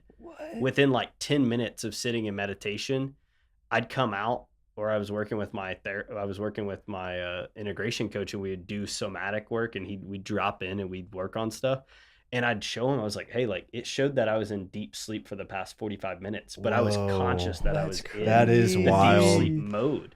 So that was a nice part of it. Super crazy. Yeah, you had like. But I was like continually like waking up from like nightmares, flashbacks of like those moments for a while, and I really didn't know right from left. And then I had to go into work on like, and I was just like, the next day I was like, couldn't work right. Like it's like there's just so many questions you have and so many things you want to explore. You're like, is this what I need to be doing with my time right now? I need to be laying on the couch with a journal and like just taking it in. I also went to like a graduation party like the next day. That probably wasn't the best idea. I would have just been sitting down in the corner. People were asking me about it, and I was like laying in the pool. I was like, I gotta take a breather. Like this was intense. That reminds me of my friend. Okay, so he did DMT in high school, and he was kind of the one where he kind of went off the rails a little bit. And he's a crazy lucid dreamer. Like he can go into crazy lucid always has been or still is now. Yeah. But I think from that experience might have opened it up because isn't DMT released when you dream? Yes. Well, I don't know about that. I know it's released when we die. I know it's when you die. When we die. Okay. Maybe that's just a theory then. And then apparently, you know, this Wim Hof breathwork releases microdoses of DMT. Yeah. That's probably as close as I've gotten. Yeah, no, and I'm really? Yeah. You tried it? The Wim Hof breathing, I felt like you were probably real. I felt like cold euphoric, and like it felt like my brain, like it was like almost someone had like a fan on it. It felt like it cooled off in a weird way. Yeah. Well, I mean, he's in the freaking ice, naked. Yeah. He's got to have some sort of. But I wanted to touch on that. You know, you're going to all these parties after, and you know, meeting people. And I had a few friends in Nashville, former, you know, armed service or whatever, military, and they had gone on some of these like specific veteran-based retreats. Yes. And I remember a girl specifically who I knew had a few different experiences, and we were talking before she was going on her next one. She came back and I saw her and I, you know, approached her and was like, hey, like, you know, how'd it go? And she's like, I'm going to need like a month before I can talk about this. And like, I just, you know, I gave her peace and I gave her space, and I'm sure it can be frustrating maybe sometimes, you know, if you're going through a lot of this stuff and people are kind of hounding on you to get answers. Yeah, like what? Like it's like, I don't have them yet. Like, give me some time. They're like, oh, it's done. I definitely felt that, and I'm glad you mentioned that too. Down there at the Agape, they do a ton of veterans because Sergio was a veteran and he got into it to heal with PTSD. So they do a ton of sponsored events for first responders and stuff. But yeah, I mean, it's awesome. You do kind of like, and I love sharing and storytelling, right? Which was kind of like sometimes the experiences, like I'm disappointed when I don't have something to say, but like it's something I've learned like the last time I went to Peru with one of my teachers. And I think it kind of popped up the first time when I was working with Wachuma, San Pedro Cactus, much lesser talked about, much less known psychedelic, but an amazing, amazing plant. The journeys last like 12 hours. They're super nourishing, super graceful. You go hike in the mountains and the mescaline activates and you literally like merge with the earth. It's kind of like psilocybin, but like it's very nature based. And like at the end of the day, you're covered in dirt, you're rolling around, like you want to like root yourself in the earth. It's so grounding. It's all root chakra kind of work. Like, so DMT experience is poof, right? Crown, blow your crown open, spacey, ethereal. Yes.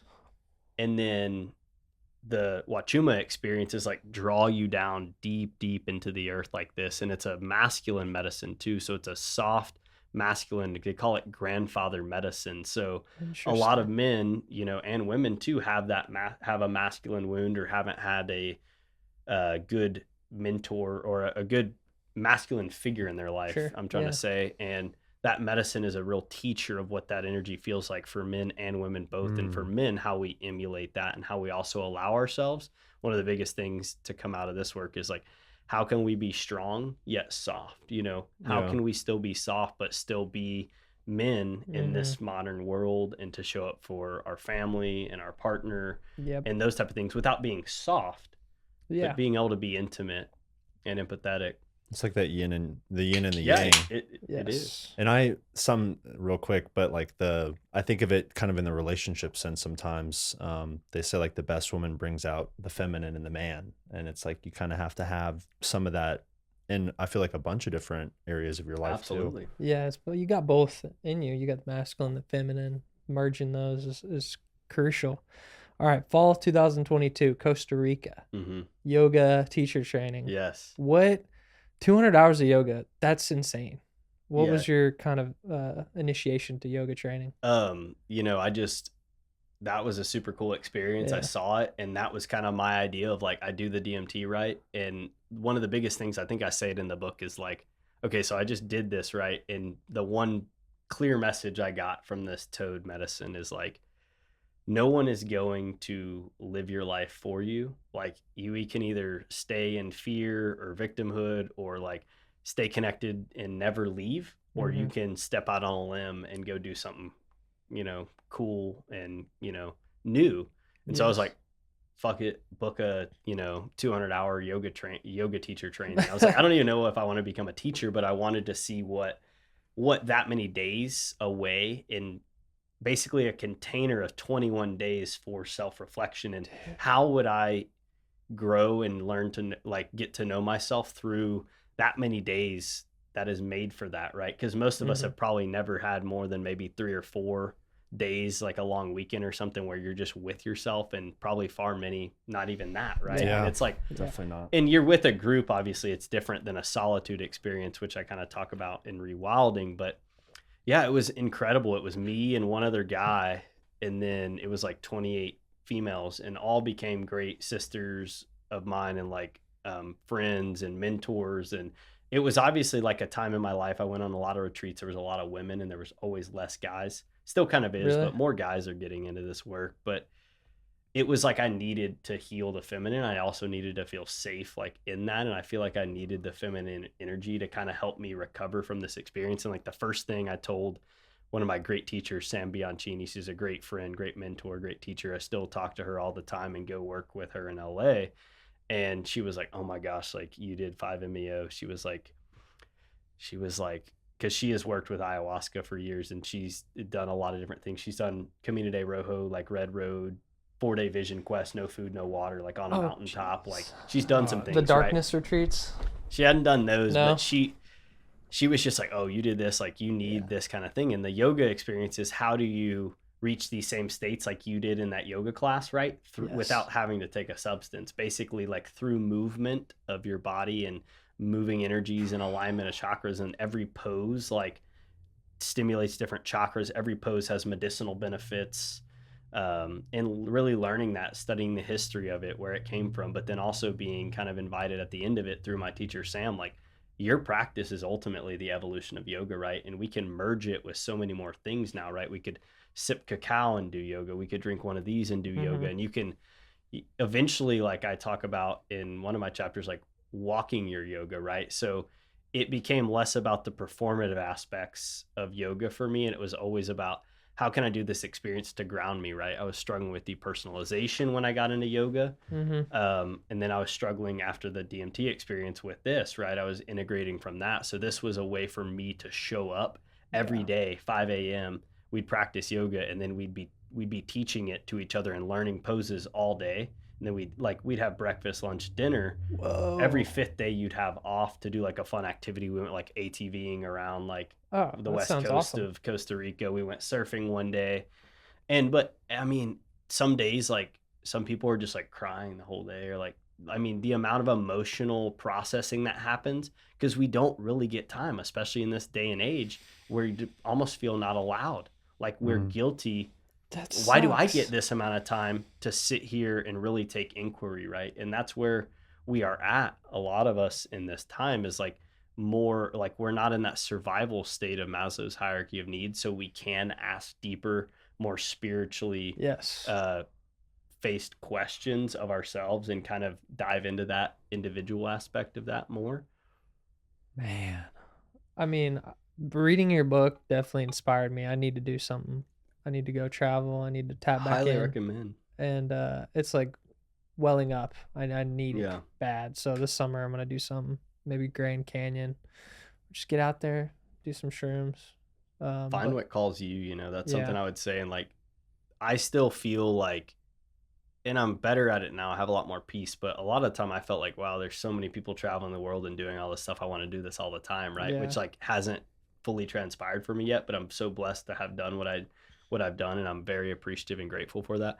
Sometimes easy to fall into that comparison trap of like, oh, these guys are doing all this, Yeah, and like FOMO. I want to be doing that. But like find, you know, I always tell people like follow what excites you. You know, for a lot of people that might not be going on a big trip, that might just be going down to the park, or like Yeah. that's what I ultimately tell people is like, from what I've gathered, like sometimes you need to go do something, and it could just be an Airbnb in the next state or maybe a couple hours away, something to Yes. reset so you can see where you're at and then to come back new, right? Like I think there's a quote in the book that says, we travel because like our spirit needs travel, right? And when we come back, like we are not the same person, we are changed. And this can be short travel or long distance travel, right? But it's like this idea that it's important for the human spirit to get outside of context so that we can come back and readjust. Yeah, That's that's a so good way to true. put it. Whatever ways, it doesn't have to be expensive. It No. can be accessible. Yeah. Follow what excites you. Man, this podcast is going great, man. There's so much we could talk about, and I think we got 30 minutes left. Yeah. I think we should just go right into the next thing, man. Let's So do it. February 2023. I think it's 2023. I could be wrong. Or before that, MDMA therapy in California. Quick kind of maybe like 1 or 2 minutes. Like, how was it? Yeah, absolutely awesome. Highly, highly recommend MDMA therapy. Like I want to start doing it locally. Really? Like mark my words, in the next like year or two, like I'll be hosting some men's retreats like around here with MDMA. Like Let's go. life-changing. I did it solo, super integrative, right? Integrated a lot of my DMT experience for me because you're in a safe zone. It takes your amygdala, the fear center of our brain, offline.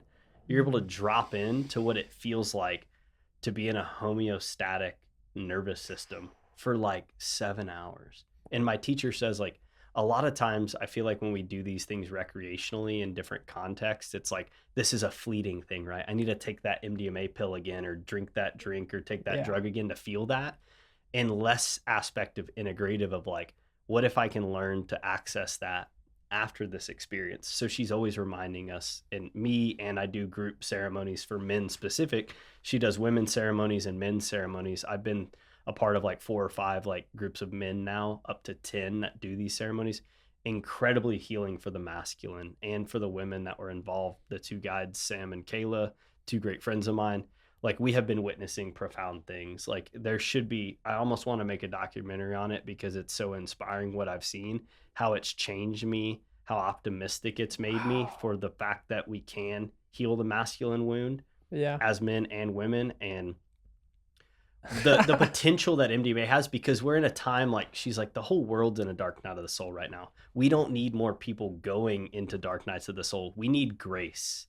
We need rest. And especially as men, Healing. She's like, it's funny to see in like a room like this. She opens her house and puts like, you know, sheepskins out and blankets, and they've got, you know, eventually she'll bring out fresh fruit and like just pamper us. Like she's got rose petal water. She's just like giving us rose petal baths and stuff, just pampering. And all these men, I've sat in the ceremonies with like 60-year-old men, and they're like, dude, like, I've never really opened up in about my love. emotions in my whole life. They're like, this is great. They're like, I needed friends like this 20 years ago. They're like, where will your age range take this if you're doing these experiences now? They're like, I'm just learning how to put language to my emotions. So it's been super inspiring to be a part of.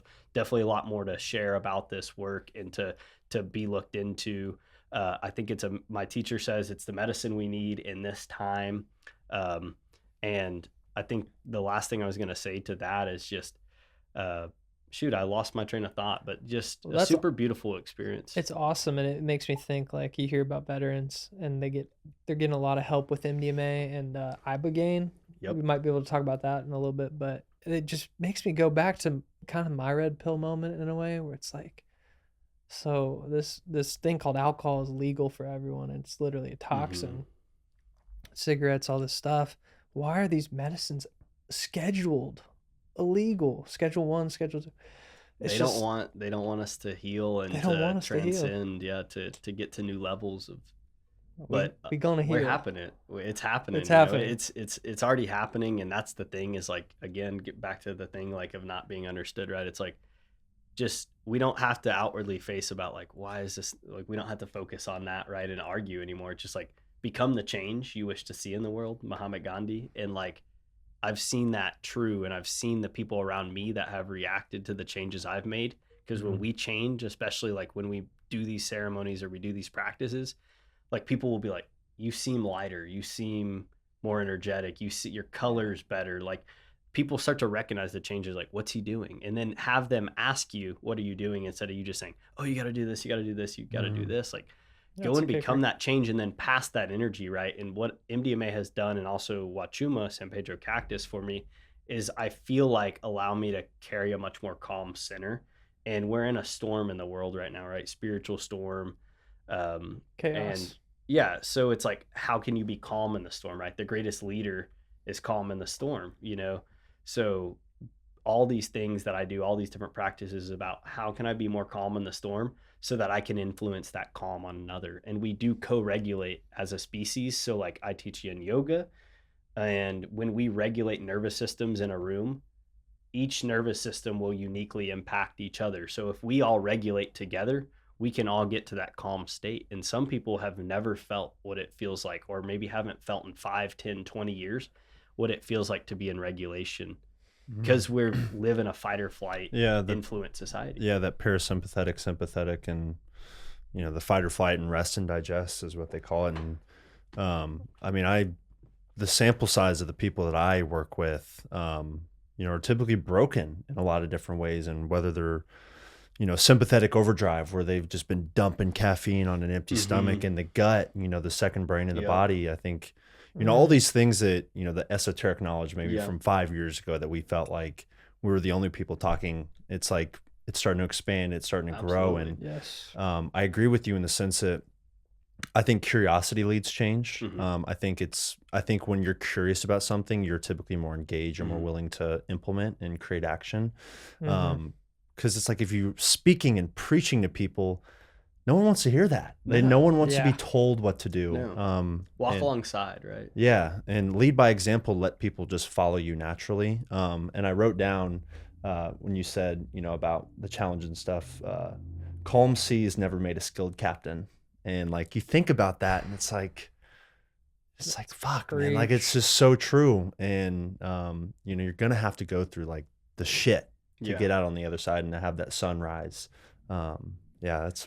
How can you figure out how to ride those waves, with at the most even keel possible? And it is possible. It just takes practice, just like building resilience and endurance. And like, where I'm at now with like the things we run into in a day-to-day in business or just in life, it's like, the more you practice, or like showing up and doing the cold plunge first thing in the morning, right? The first hard thing of the day, it's like, you start to have a lot more self-control, a lot more like emotional stability. You don't react to things, etc. And then it improves the quality of your relationships with everything, right? And I've had a lot of people share, like, because I asked the question, we'll get to it at the end too, the live thrivingly, what does it mean to you? And a lot of my answers have been from people like, it's relationships. Like, the quality of your relationships, like, will dictate if you're living thrivingly or not. And these kind of things, how you lead people is back to relationship, right? How you show up is how people perceive you, and all of that has to do with relationship. And if you are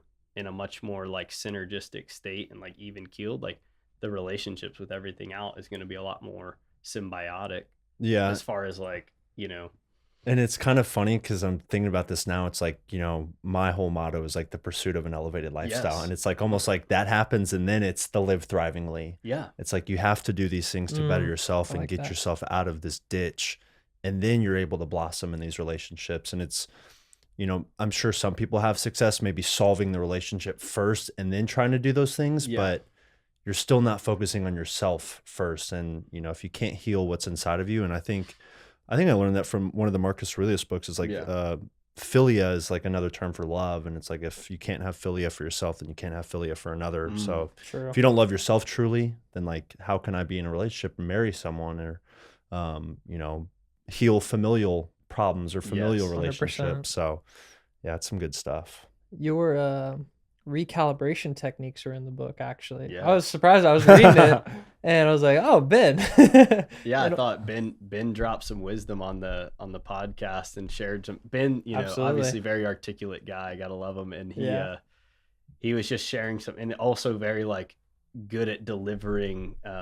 Like the whole time here, he's been kind of recapping with some nice actionable things, which I love, and like a super relatable and like not like warm manner to the audience, I feel like. And that's something that he did on the podcast, and I had to put those in the book. It's just like recalibrating, like, because we talked about like inevitably we're going to be swayed, right? The seas will get choppy.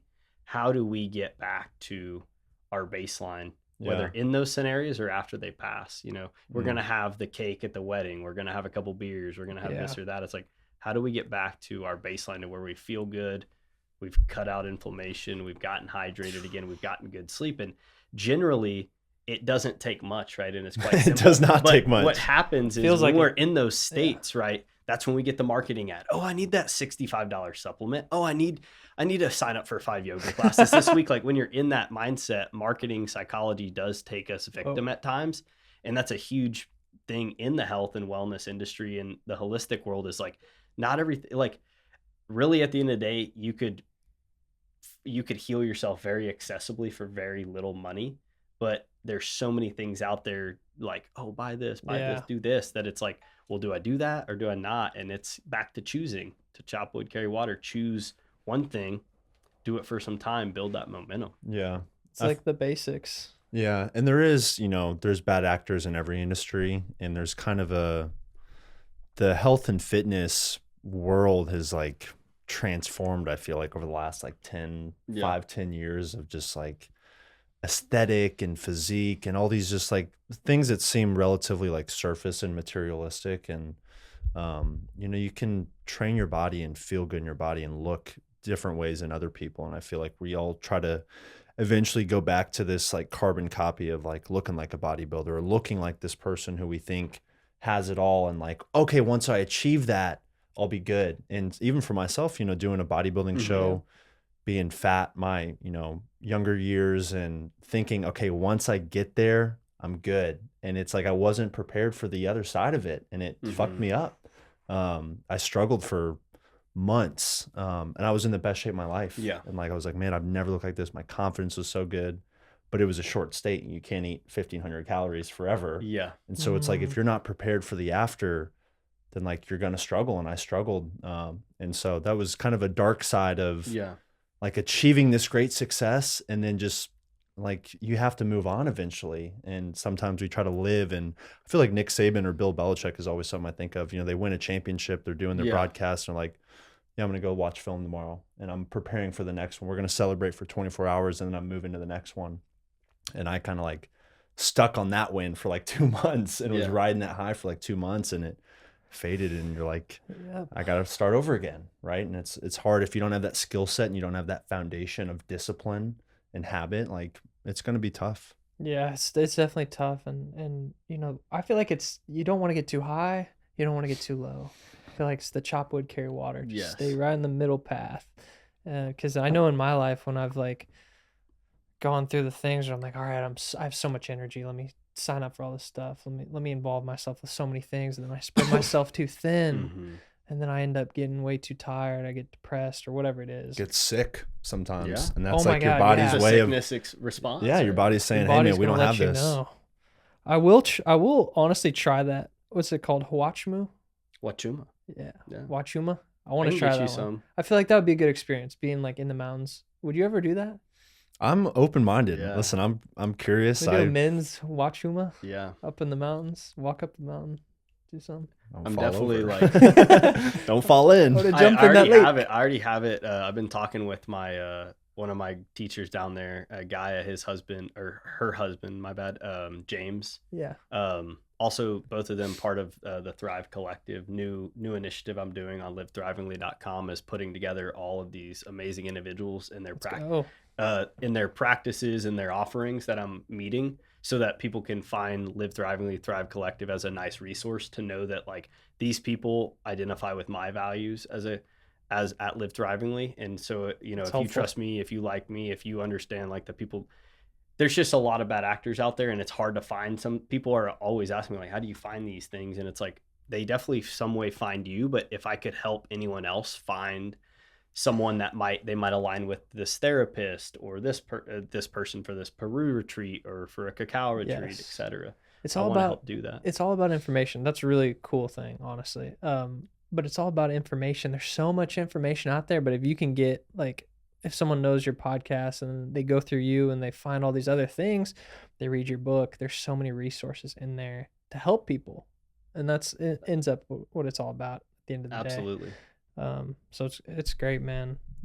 I kind of wanted to expand on this. You know, you mentioned, you know, we're in this dark night of the soul, and, you know, there's all this, it's almost like a spiritual awakening going on. And I read this book called The Celestine Prophecy, and the first chapter is called Civil Mass. And it's all these people waking up all at once and beginning to question kind of what the reality is and like, what are we actually doing to move forward? And they talk about, you know, when we kind of established the Americas late 1400s into the 1500s, we became comfortable with survival. It was no longer exploration. It was, hey, we're just going to make the most comfortable form of survival. And, you know, that's portrayed in so many different areas of just how life has become so convenient for everyone. Facts. Do you, like, when you kind of see what's going on in the world, like, where do you feel like everyone's at? Like, it is a dark time, and there is a lot of division and uncertainty, and you can kind of feel it off of certain people. Like, where do you think we're at? Well, I mean, I say that we're in a dark night of the soul to also say, like, when we were talking about that was like around 2022. We are 3 years past that. We definitely still are, but I definitely have seen, you know, despite, you know, political divisions and those type of things, at least from my perception, probably y'all too, I have seen a lot of people not just waking up, but actually like becoming that change, right? And actually practicing it. I've seen it in our workplace. I've seen it in our industry, which is not ever really known for that kind of stuff. Like a lot of people, it's becoming a lot more commonly talked about, you know, mental health and emotions. And it's like, you see it beginning to take shape. You can find stuff like this on shelves and, you know, stores, and there's more and more products coming out, and more people like, oh, hey, I traded out my deodorant for a better one. Hey, I started eating this and I feel better. Hey, I started going to yoga down the street. And like, I feel like we're in that part of the hero's journey as a we can't say we're fully there yet, but like definitely more of a critical mass, I feel like, is awakening. And like, I think it's just going to compound, and I'm very optimistic about it. And I also know that when we're on this vibration, like, we're going to attract like-minded individuals. So that might be a little bit of a biased opinion, but I don't think it is. I really feel it. And it's ultimately pretty simple, because it's all coming back to ancestral roots. So it's nothing we don't already know and our DNA hadn't already had deep down. That's kind of where my final chapter on rewilding ends, and my kind of definition of that. You know, there's so many definitions, but just that reacquainting ourselves with the wild parts of us, right? Through nature immersion, through, you know, having plants in the house, gardening, like anything that is somehow tethering you, fishing, hunting, tracking, trailing, like all these different things that begin to tether us back to the earth. it's like this almost this homecoming, right? And a lot of people that are disconnected, either individually or collectively, like are coming together. And another thing that people share about Live Thrivingly always is like community is the greatest medicine, right? I see a lot more communities arising, like even in Arlington, Texas, where we are right now, like they're doing a big community initiative and they're doing concerts downtown and a lot more human to human interaction, despite rise in AI and tech and the global and culture remote we working. live in. I think people are realizing how much better they feel in human to human connection. And that is going to make a resurgence, and that is accessible to everybody. And that is something that we can continue to ride on and see grow. So that's kind of where I feel like Preach. Yeah. Let's go. Yeah. The human to human. I mean, there's nothing more valuable than that. And it will be challenging, with immersive AI and VR and, you think of just what's going on with tech, and it's like people can actually just sit down in front of a computer all day and disassociate from real world. Yeah. And there are some people that, maybe that is their lifestyle, and you have to totally respect that too. But I think maybe the other majority are stuck. And it's, we talk about like exiting the matrix a lot, taking that pill. I think there'll always be kind of, there'll always be multiple roads, right? And there'll be percentage of people that kind of stay or maybe weren't meant in this life to kind of like move in different directions within themselves, or like, in no better or worse either way. It's like each individual person on their journey. But I know for me, like I want to continue to go around and to share my story and to continue to be inspired through travel and through meeting cool people. And the more and more you surround yourself with those successful people and people that have dreams and are chasing those dreams, you start to become that, right? Like you are a sum of the 5 people you spend the most time with. And it's like, when you really do that and you envision that and you make your vision board and you dream it, like it does start to become your life. And I don't love using the buzzword manifestation because I think it's overused in this modern world and, kind of Instagram spirituality, but that's what you're doing. You're influencing your reality. You're becoming that change. And I'm super inspired with Boyan Slat with the Ocean Cleanup Project. I follow him on LinkedIn. Yeah. Have you seen that? He literally put a number of what it will take price wise to clean up the Great Pacific Garbage Patch.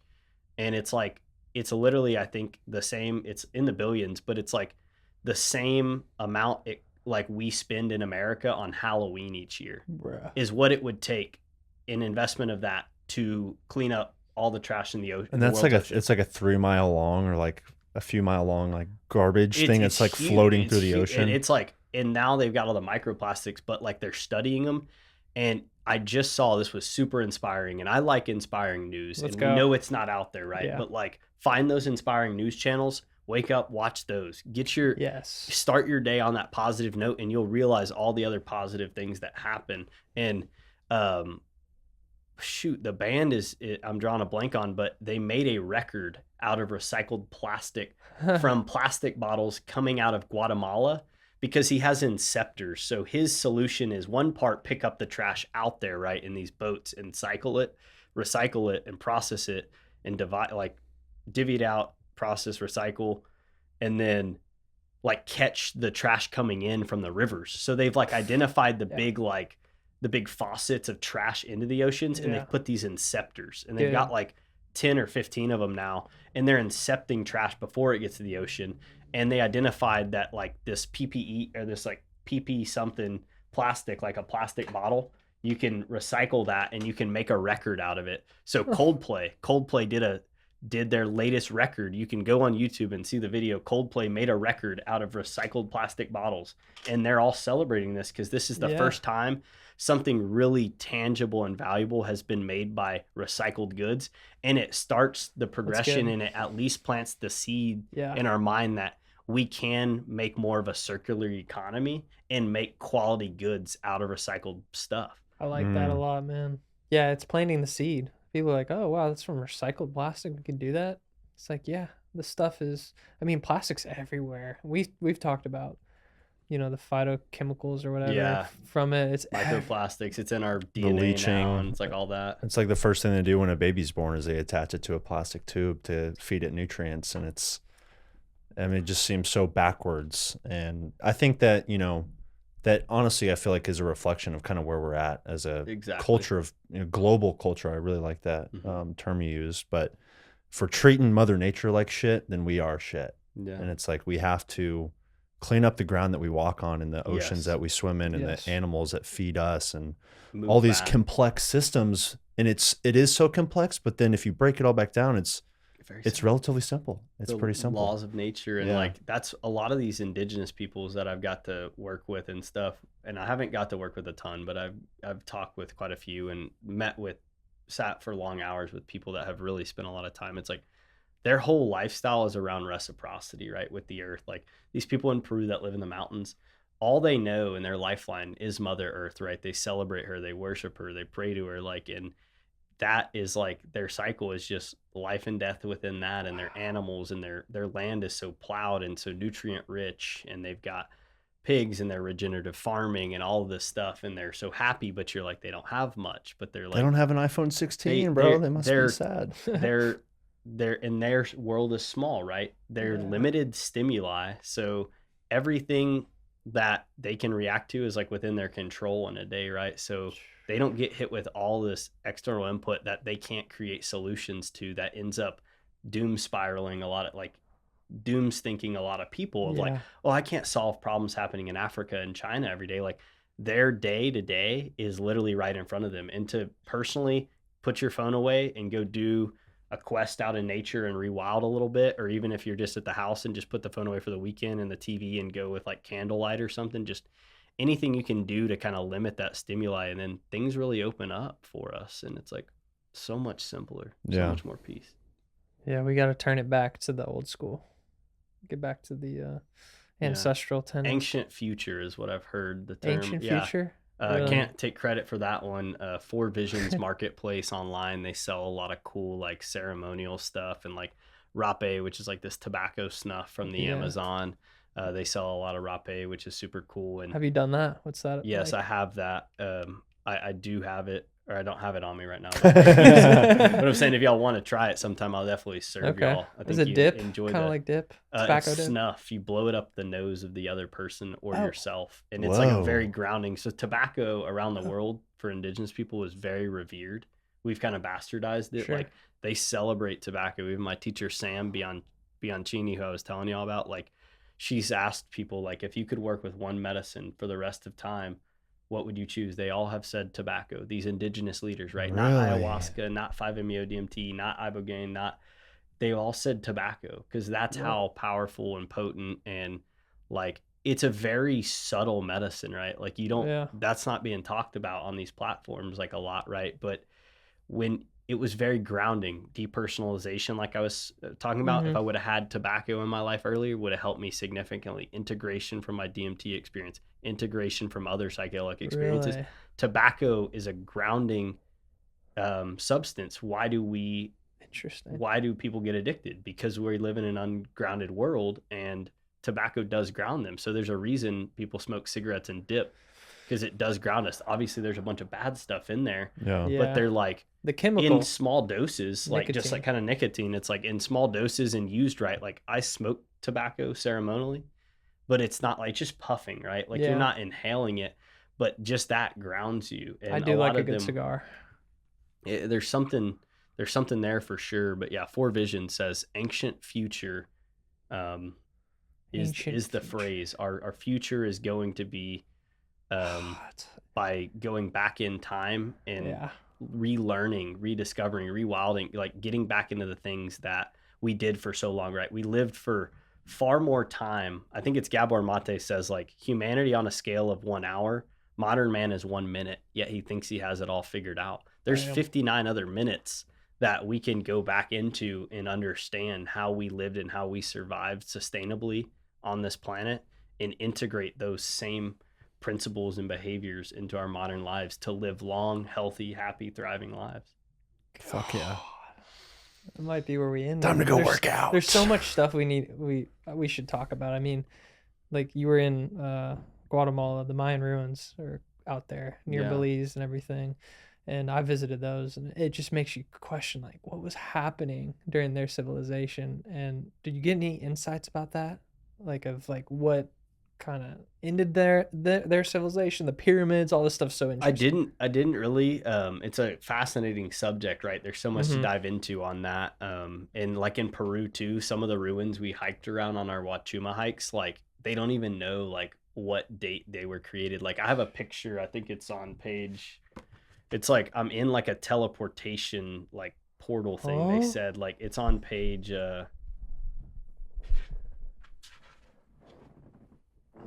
Yeah, so there's like a stone carving. It's on page 120. Oh shoot. Oh, there it is. On page like 100, Life Unmapped, Illuminations Through Travel. There's a picture of me and being served rapé by James, my Whoa. buddy who I was telling y'all about. And apparently, like they say, those are kind of like potentially ancient like portals and stuff. Wow. Like it's cut out a straight stone in the side of this cliff, and it's like you could sit in there and hang out, like all three of us, and just it does Let's make go. you question. Like, and they're like, this was predated the Incas. Like, so Yeah. who did it before them? It is Mm. food So for many thought for questions. sure. Yeah. Jackson, thank you, man. Yeah, Thanks for coming it's out. been a Thank pleasure. you guys for having me on. It's been an amazing time, and just getting to kind of workshop with y'all and mastermind and share with some like-minded brothers here. Yeah, Let's hell go. yeah. All Path right. to Self-Discovery, Jackson Hall. Pick it up, Amazon right now. Do it. JOJ episode 58. Let's go. There we go. Sweet.